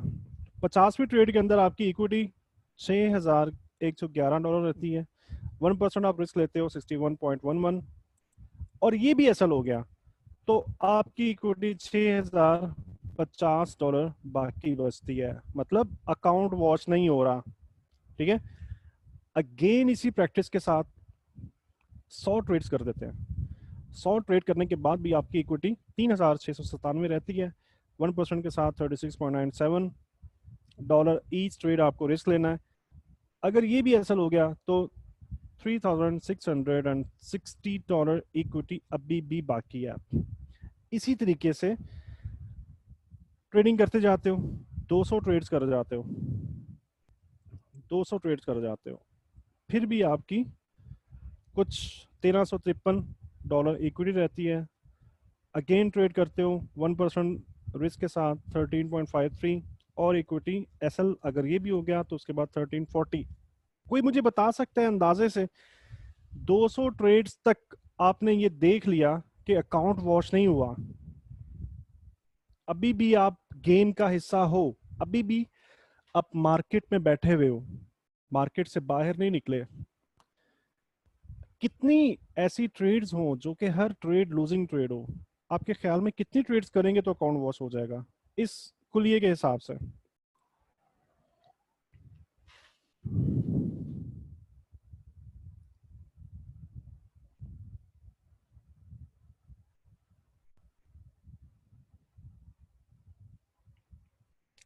एहतसाम कह रहे 300, कोई और दोस्त?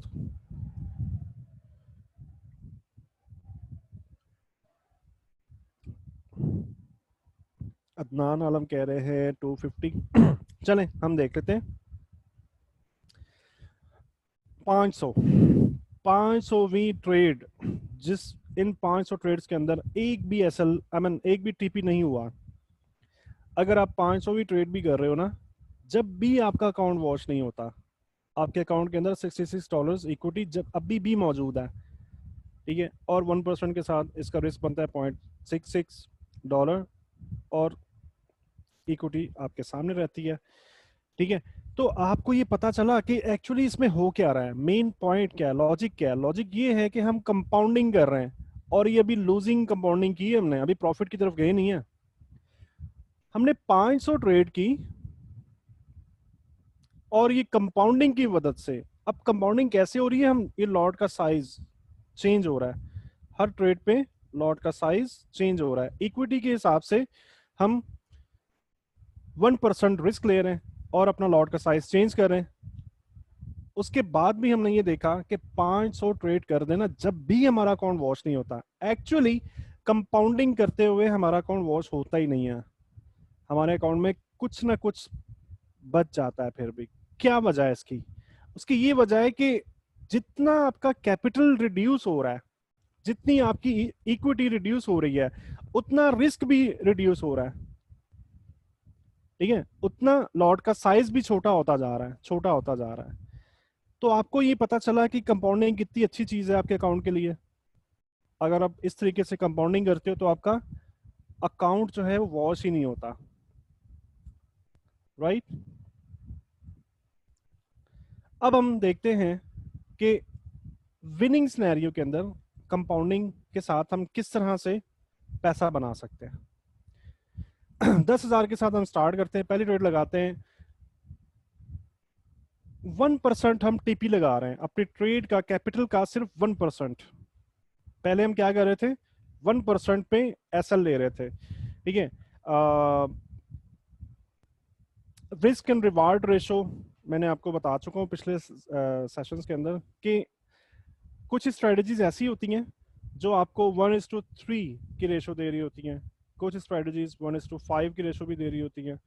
और अगर आप फंडामेंटल या बड़े टाइम फ्रेम पे जाते हो तो बड़े टाइम फ्रेम पे आपको 1:10 की रेशो भी मिल रही होती है।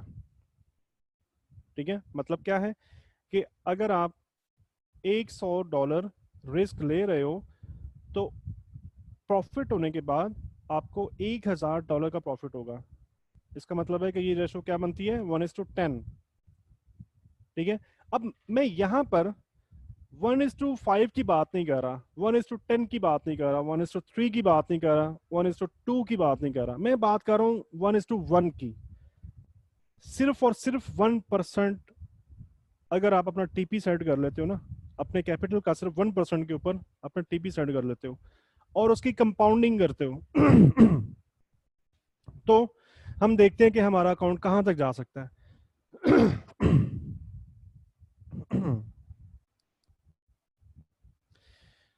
10,000 डॉलर से हम स्टार्ट करते हैं, $100 बनता है 1%, 1:1 के साथ, और हमारी ट्रेड टीपी हो जाती है। तो इक्विटी अब हमारे अकाउंट के अंदर 10,100 है।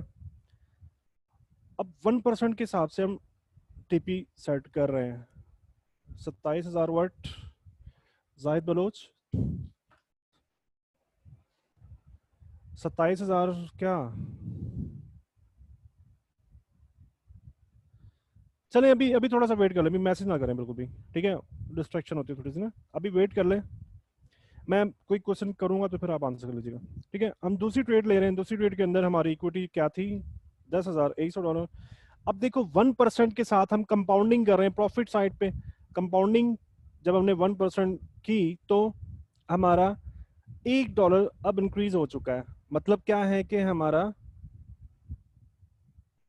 हमारा जो कंपाउंडिंग के बाद जो प्रॉफिट होने वाला है उसके अंदर अब इजाफा होने वाला है।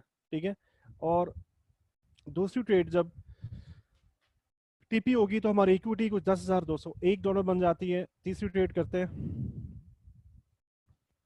करते हैं तो कुछ 10,201 से हम स्टार्ट लेते हैं। अब इसकी हमने 1% कंपाउंडिंग करी तो $102 पर हम टीपी सेट करेंगे, हमारी ट्रेड टीपी हो जाती है। तो हमारा कैपिटल इक्विटी कितनी है, $10,303। चौथी ट्रेड हम स्टार्ट करते हैं $10,303 के साथ। 1%, 1:1 के ऊपर हम टीपी सेट कर देते हैं। कितना प्रॉफिट होने वाला है, $103.03। और ये ट्रेड हमारी टीपी हो जाती है। टीपी होने के बाद हमारी इक्विटी $10,406 बन जाती है। पांचवी ट्रेड हम स्टार्ट करते हैं 10,406 टोटल बैलेंस के साथ। 1% के हिसाब से कैलकुलेट करें तो $104 हमारा प्रॉफिट बनता है। हम टीपी सेट करते हैं, वहाँ पे ट्रेड एग्जीक्यूट करते हैं और वो टीपी हो जाती है। टीपी होने के बाद हमारी इक्विटी $10,510 बन जाती है। और इसी तरीके से, इसी वे से हम करते जाते हैं और 50 ट्रेडें लेते हैं। 50वीं ट्रेड तक हमारी जो टोटल बैलेंस हो जाता है वो 16,283 बैलेंस बनता है। और दोबारा से हम ट्रेडिंग करते हैं 1% गेन के साथ और हमारा टीपी हो जाता है। टीपी होने के बाद हमारा अकाउंट बैलेंस 16,446 बन जाता है। 100वीं ट्रेड करते हैं इसी वे के अंदर प्रॉफिटेबल, 100वीं ट्रेड करते हैं तो हमारा अकाउंट बैलेंस 26,780 के करीब बन जाता है। अगेन हम कंपाउंडिंग करते हुए लॉट साइज इंक्रीज करते हैं 1% के साथ, जो कि प्रॉफिट बनता है $267। हमारी ट्रेड टीपी हो जाती है तो इक्विटी $27,048 हमारी बन जाती है। और इसी वे के अंदर 200 ट्रेडें हम करते हैं, 200 ट्रेडें, तो हमारा बैलेंस देखो कहाँ चला गया, $72,436। इसी वे के अंदर हमारा 1% कैलकुलेट करोगे तो $724 बनते हैं। इक्विटी टीपी होने के बाद $73,160 बनती है। अब बताओ कोई कि अगर हम 500 ट्रेड करें तो कहाँ तक जा सकता है बैलेंस, इसी वे, इसी कंपाउंडिंग के साथ, इसी वे के साथ। जी जाहिद बलोच, अब बताएं, आप जल्दी जल्दी बता दें।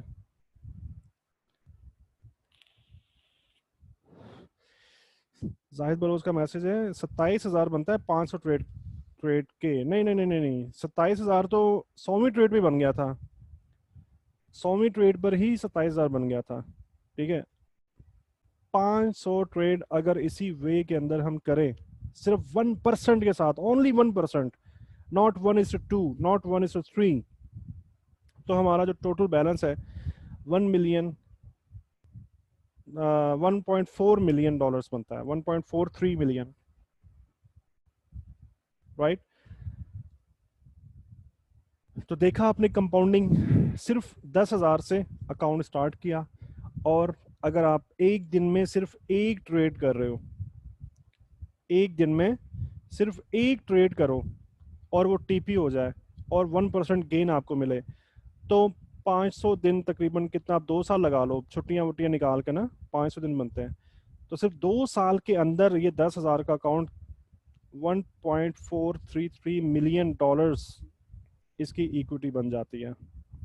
सिर्फ एक ट्रेड आपकी डेली, सिर्फ एक ट्रेड।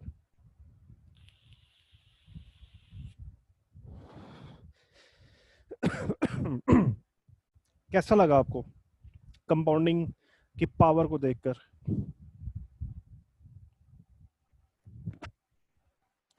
अभी ये सिर्फ 1% की बात की है, ठीक है। अगर 1:2 की आपको मिल जाए, अगर आप 1:3 की, जाहिद बोलो नहीं, 50 पिप नहीं, मैं आपको बताता हूँ कि कैसे। मतलब ये है कि अगर आपका SL 50 पिप था, SL 50 पिप था और ट्रेड आपको 1:3 रेशो के साथ मिल रही है, तो इसका मतलब है कि गेन जो है ना वो आपका 150 पिप्स होगा, 150 पिप्स। अगर आपको 1:4 की रेशो मिल रही है तो आपका जो गेन होगा वो 200 पिप्स होगा। 1:5 मिल रही है तो 250 पिप्स आपका प्रॉफिट होगा।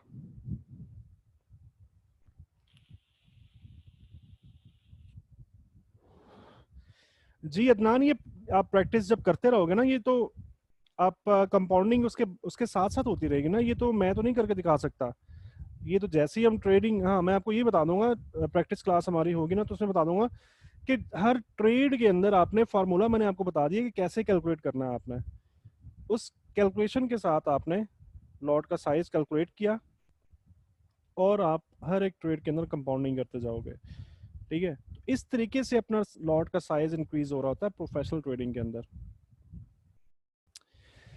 ठीक है। अब ये तमाम चीजें सुनने के बाद आपके जहन में जरूर ये सवाल पैदा हो रहा होगा कि फॉरेक्स मार्केट में सर्टेनिटी भी नहीं है, फॉरेक्स मार्केट 100% भी नहीं है, ठीक है। तो फिर कौन सी ऐसी चीज है, कौन सा ऐसा सिस्टम है जो हमें अच्छे रिजल्ट प्रोड्यूस करके दे सकता है और कंसिस्टेंट हो? तो ऐसा सिस्टम जिसके अंदर आपको ट्रेडिंग एज हो। ट्रेडिंग एज का मतलब है कि उस मेथड के अंदर ऐसी चीजें शामिल हो जो बहुत कम लोग जानते हैं। इट मींस कि आपकी ट्रेडिंग के अंदर एज हासिल है आपको, ठीक है। कन्फ्लुएंसेस ऑफ प्रोबेबिलिटीज, यानी कि प्रोबेबिलिटीज का एक जगह पे इकट्ठा होना, एक जगह पे जमा होना, कन्फ्लुएंस पॉइंट मैंने आपको बताया था ना कि अगर एक से ज्यादा इंडिकेटर्स आपको कन्फ्लुएंस आई मीन एक से ज्यादा इंडिकेटर आपको एक ही प्राइस के ऊपर बाय का सिग्नल दे रहे हैं या सेल का सिग्नल दे रहे हैं, तो इसका मतलब है कि कन्फ्लुएंस आ चुका है। ठीक है। और इसके बाद स्ट्रिक्ट मनी मैनेजमेंट और ट्रेडिंग साइकोलॉजी, इन चीजों को मिलाकर एक ऐसा सिस्टम बनाया जा सकता है जो आपको मुसलसल प्रॉफिट देगा, मुसलसल। ट्रेडिंग एज की अगर हम बात करें तो हमने लिक्विडिटी क्लास ली थी जिसके अंदर मैंने आपको गैप कैंडल के बारे में बताया था। Gap candle. अब इंडिकेटर्स की अगर हम बात करें तो मैकडी के बारे में बहुत दुनिया जानती है, आरएसआई के बारे में बहुत लोग जानते हैं, स्टोकेस्टिक के बारे में बहुत लोग जानते हैं, लेकिन गैप कैंडल हमारी एक ऐसी टेक्निक है जिसके बारे में बहुत ही कम लोग जानते हैं, बहुत कम लोग जानते हैं। आप गैप कैंडल्स को समझ चुके हो, इसका मतलब है कि आपकी ट्रेडिंग के अंदर आपको दूसरों से एज हासिल है, आपको एक एक्स्ट्रा एडवांटेज हासिल है, आपको वो चीज पता है जो दूसरे लोग नहीं जानते। इसके अलावा कन्फ्लुएंस की बात की जाए तो आपको बता चुका हूँ कन्फ्लुएंस क्या होता है। कन्फ्लुएंस ऐसी प्राइस होती है, ऐसा पॉइंट होता है जिस जगह पर आपको एक से ज्यादा इंडिकेटर्स सेम सिग्नल दें, सेम सिग्नल, एक से ज्यादा इंडिकेटर्स आपको या तो बाय की सूरत में दे रहे हैं या सेल की सूरत में दे रहे हैं, तो हम क्या कहेंगे कि ये कन्फ्लुएंस पॉइंट है। यहाँ पे कन्फ्लुएंसेस इकट्ठे हो चुके हैं, ऐसी जगह पे ट्रेड लेना ज्यादा फायदेमंद होता है। इसके अलावा नंबर 3 पॉइंट पे क्या है, strict money management. Money management का साथ कभी भी नहीं छोड़ना। और मनी मैनेजमेंट कैसे, हमेशा 1% या 1% से भी कम हर एक ट्रेड पर रिस्क लेना होता है।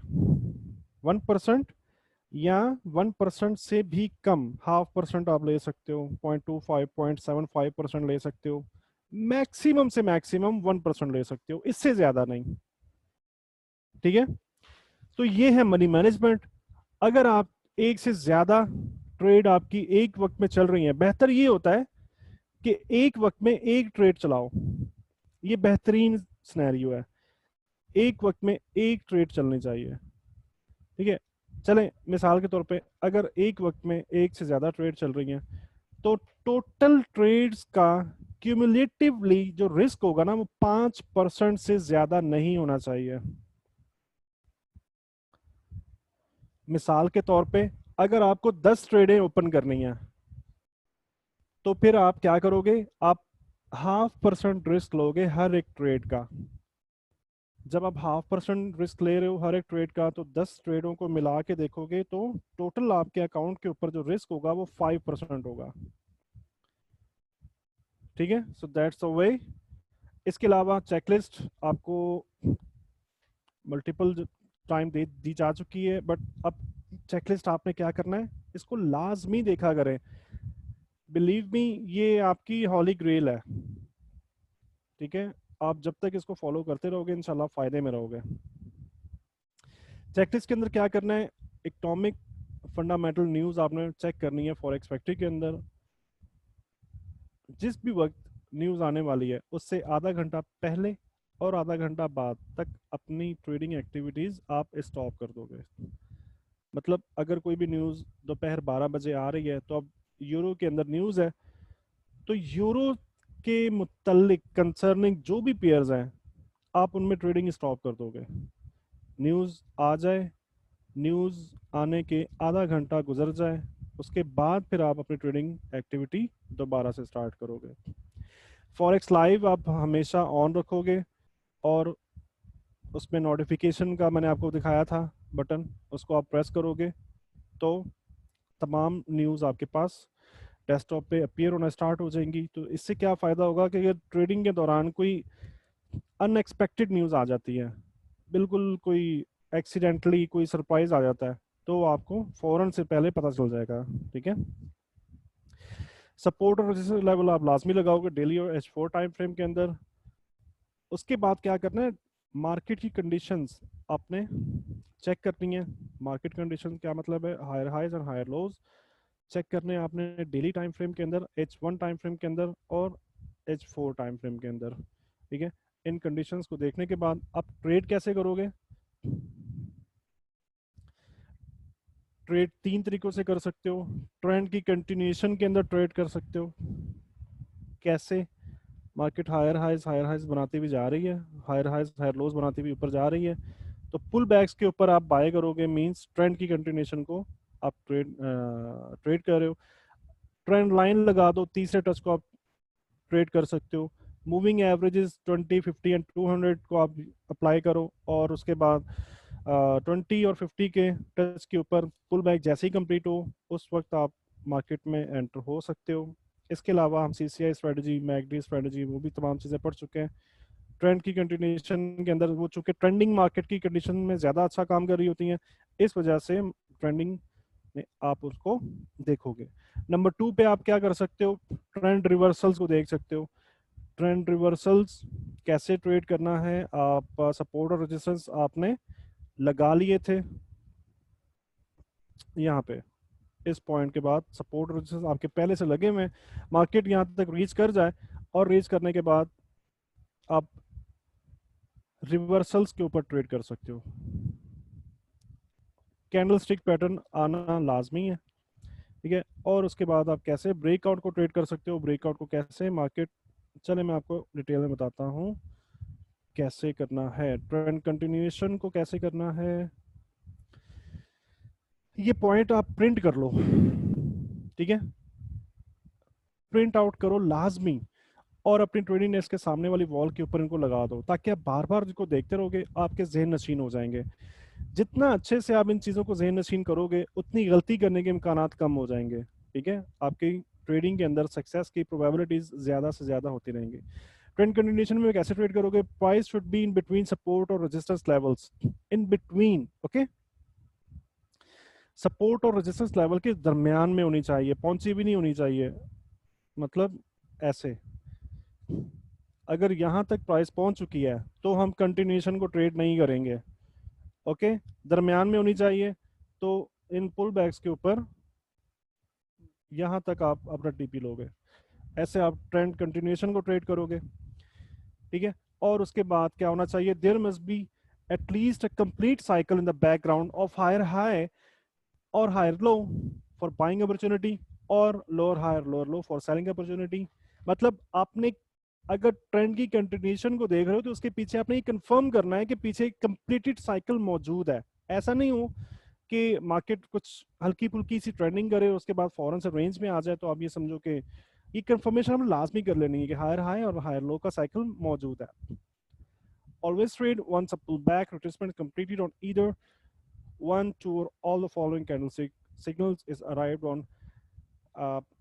पुल बैक जो है कंप्लीट कहाँ पे होता है बताया जा चुका है आपको। ब्रेक हो या बाउंस हो, रीटेस्ट हो रहा हो सपोर्ट लेवल, मतलब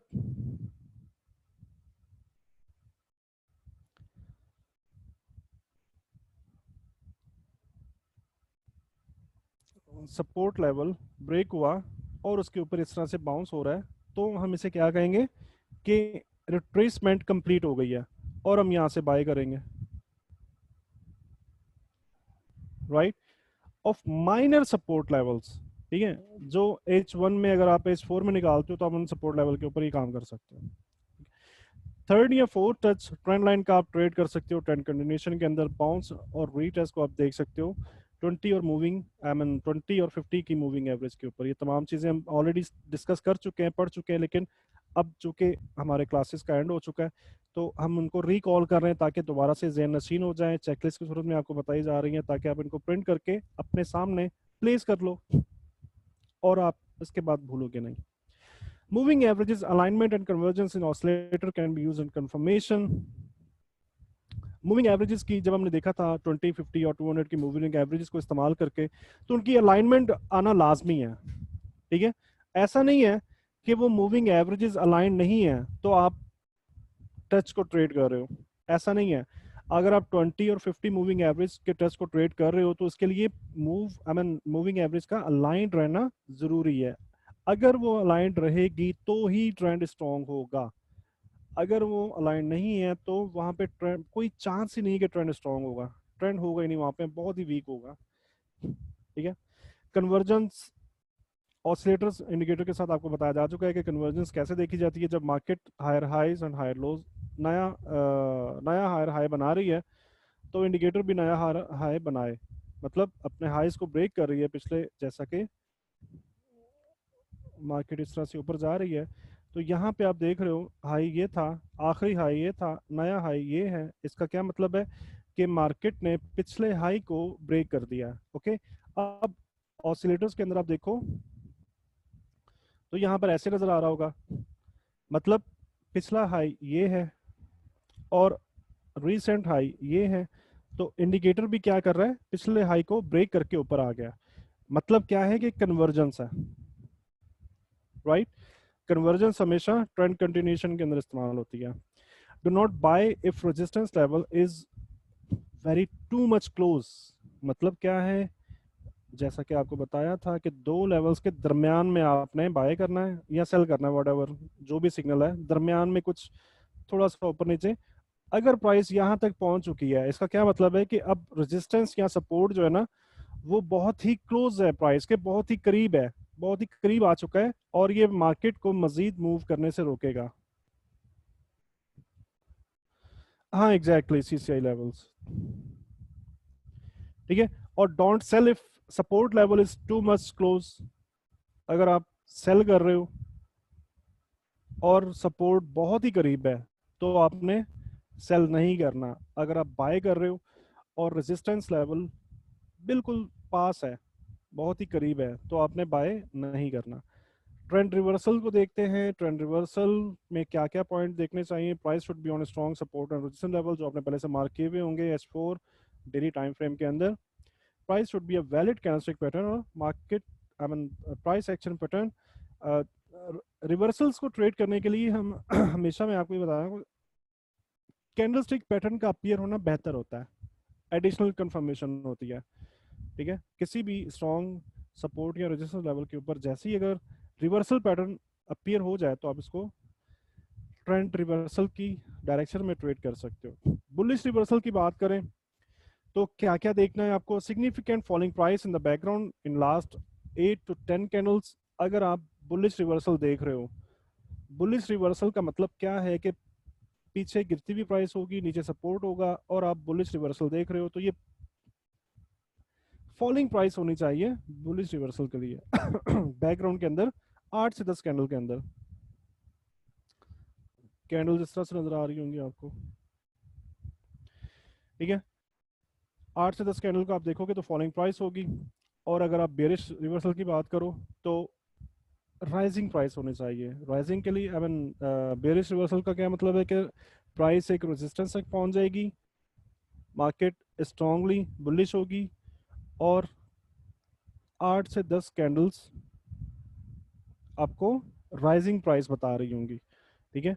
और मार्केट स्ट्रॉन्ग रेजिस्टेंस तक पहुंच चुकी होगी तो आप बियरिश ट्रेड कर सकते हो। इसके अलावा अगर इस लेवल पर ही आपको डाइवर्जेंस मिल जाए किसी भी ऑसिलेटर की, तो ये प्रोबेबिलिटीज के अंदर और ज्यादा इनहेंसमेंट हो जाएगी, राइट। नेक्स्ट, स्ट्रॉन्ग सपोर्ट और resistance level should be further away to have a potential room for price to follow in the back breakout direction। अभी लास्ट स्लाइड के अंदर हमने ये देखा, मैंने आपसे कहा था कि जब भी प्राइस किसी स्ट्रॉन्ग सपोर्ट तक पहुंच जाए तो आपने बाय नहीं, सेल नहीं करना। सपोर्ट तक पहुंच जाए तो सेल नहीं करना। इसका मतलब क्या है? इसका ये मतलब है कि प्राइस के पास चलने का रूम खाली नहीं है। मतलब ये सपोर्ट मार्केट को और ज्यादा नीचे गिरने से रोकेगा। ठीक है।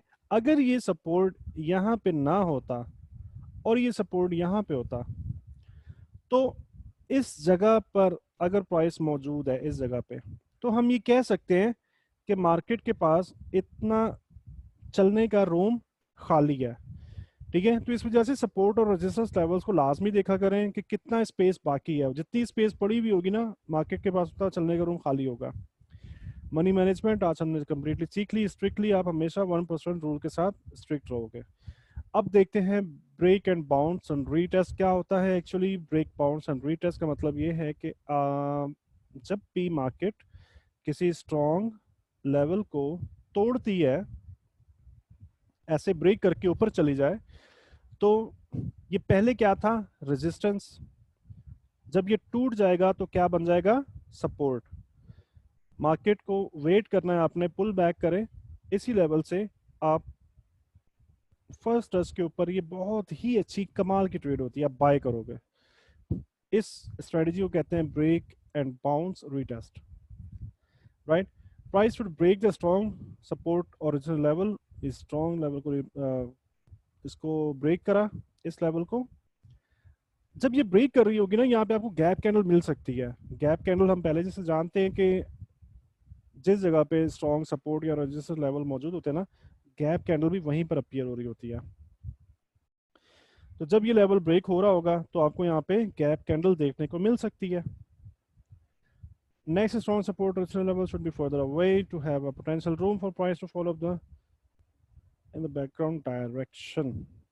Again, अगर आपने यहाँ पर इस जगह पर मार्केट ने गैप कैंडल बनाई और ये लेवल ब्रेक कर दिया, इसके बाद हम वेट करेंगे मार्केट रीटेस्ट करे और इस सपोर्ट को वापस आके बाउंस करे या टेस्ट करे। अब हम क्या, किस वे में जाना चाहते हैं, बाय में, बुलिश जाना चाहते हैं। इसके लिए हमको एक चीज का बस ख्याल रखना होता है। क्या ख्याल रखना है कि एक लेवल तो ये तो ओके हो गया, ये लेवल तो देख लिया कि स्ट्रॉन्ग था, ब्रेक हुआ, अब रीटेस्ट हो रहा है और हमें बाय करना है। हमें ये भी देखना होगा कि ऊपर लेवल कितना दूर मौजूद है। ठीक है, अगर तो ये ब्रेकआउट, ये आई मीन ये रिवर्सल स्ट्रॉन्ग लेवल से होगा तो मार्केट वापस आ जाएगी, एक और गैप कैंडल बनेगी और मार्केट नीचे आ जाएगी और ये ऐसे ट्रेड होगा। ठीक है, तो आपने इस जगह पर अगर आप बाय करना चाहते हो तो आपने ये भी देखना है कि ऊपर मौजूद रेजिस्टेंस जो है वो कितना दूर मौजूद है। ऐसा तो नहीं है कि वो बहुत पास है और आप जैसे बाय करो मार्केट उस रेजिस्टेंस तक रीच करे और वापस पलट के वापस आ जाए और आप कैंसल हो जाए। बस ये चीज़ का ख्याल रखना है और फंडामेंटल टाइम का ख्याल रखना है, वो हर एक टाइम पे आपको ऑलरेडी बताया जा चुका है। रिवर्सल पैटर्न आपको यहाँ मिल जाएगा जब भी बाउंस कर रही होगी। इसके अलावा अगर आपको कन्फ्लुएंस मिल जाए, ट्रेंड लाइन का टच मिल जाए, मूविंग एवरेज का टच मिल जाए तो और अच्छी बात है। स्ट्रिक्टली आप 1% अपनी हर एक ट्रेड के अंदर ये रूल फॉलो करोगे। So that was the break and bounce retest. इसका वे क्या है वो आपको कंप्लीट, आज का लेक्चर हमारा यहाँ पे खत्म होता है। कोई भी दोस्त कोई क्वेश्चन करना चाहते हैं तो यू आर मोस्ट वेलकम।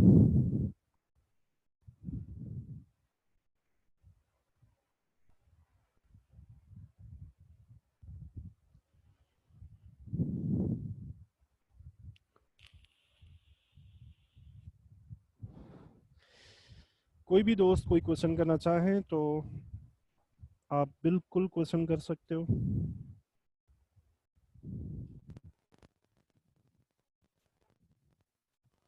अगर कोई क्वेश्चन नहीं है तो आप नो टाइप करो और हम फिर मिलेंगे इंशाल्लाह। कल हमारी लास्ट प्रैक्टिस क्लास होगी जिसके अंदर आप तमाम क्वेश्चन कर सकते हो।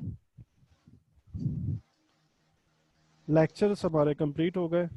आपने बस क्या करना है कि तमाम चीज़ों को ध्यान से, मतलब देखें, मैं तमाम स्टूडेंट्स को एक मिसाल देता हूँ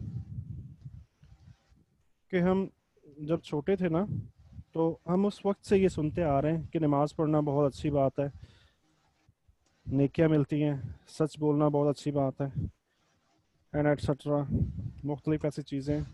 लेकिन बहुत कम लोग होते हैं जो उन पर प्रैक्टिस करते हैं। हम जानते बहुत कुछ हैं, हमें पता बहुत कुछ होता है, लेकिन बात होती है अमल करने की। ठीक है, तो ये तमाम चीजें प्राइसलेस बन जाएंगी अगर आप इन पे अमल करें, और यूजलेस बन जाएंगी अगर आप इन पे अमल ना करें। ठीक है,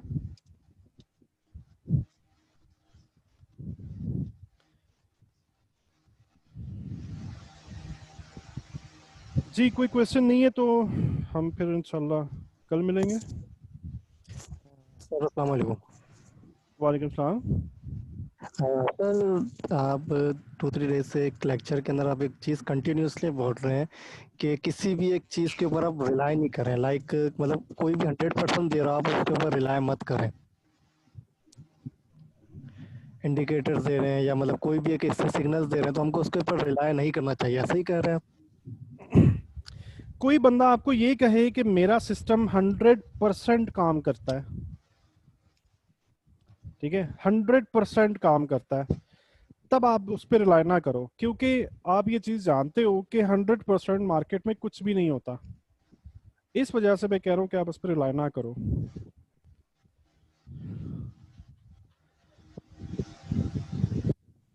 ठीक सर, थैंक यू। कोई और सवाल तो नहीं था ना आपका? यही सवाल था ना? जी सर, यही कह रहा था क्योंकि हमें ये कहा जा रहा है कि आप प्रीमियम अकाउंट ले लें, तो वो भी इसी से थोड़ा बहुत रिलेटेड हो रहा है।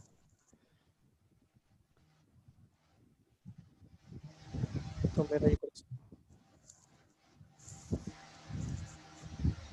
देखिए, वो एक ऑप्शन है, प्रीमियम अकाउंट एक ऑप्शन है। आप पे जबरदस्ती मुसल्लत नहीं किया जा रहा, आपको ये जबरदस्ती नहीं कहा जा रहा कि आप लाजमी लो। ठीक है, अगर आपको कोई चीज़ भी समझ में नहीं आती, देखिए मैंने कोशिश की कि आपको तमाम चीज़ें बहुत ही आसान करके बयान करूं, चीज़ों को आसानी के साथ समझाऊं, ताकि बहुत ही, अगर कोई होता ना कि चीज़ें बहुत मुश्किल से समझ में आती हैं, तो वो बंदा भी आसानी से उन चीज़ों को समझ जाए। ठीक है, तो आप इन चीज़ों को लेकर प्रैक्टिस करते हो, टाइम गुजरता है और सक्सेस नहीं मिलती, तो भी आपको मशवरा करना चाहिए। तो भी मतलब बेहतरीन, देखिए बेहतरीन चीज़ ये होती है कि आप अपने पाँव पे खड़े हो। बेहतरीन चीज़ ये है, मैं आपको गलत मशवरा नहीं दूंगा बिल्कुल भी। बेहतरीन क्या है कि आप अपने पाँव पे खड़े हो।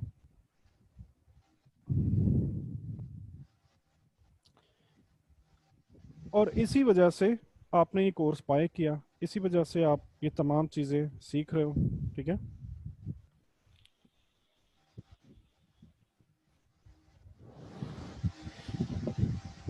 जी जाहिद बलूच कह रहे हैं कि 100-200 पर कैसे मनी मैनेजमेंट होता है। जी एग्जैक्टली, 0.01 के लॉट से बड़ी लॉट यूज कर ही नहीं सकते।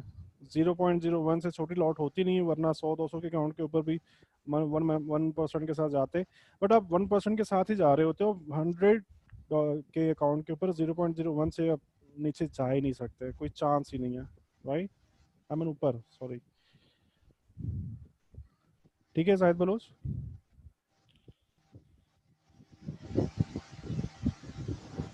0. सॉरी 0.01 का लॉट साइज आप इस्तेमाल करोगे।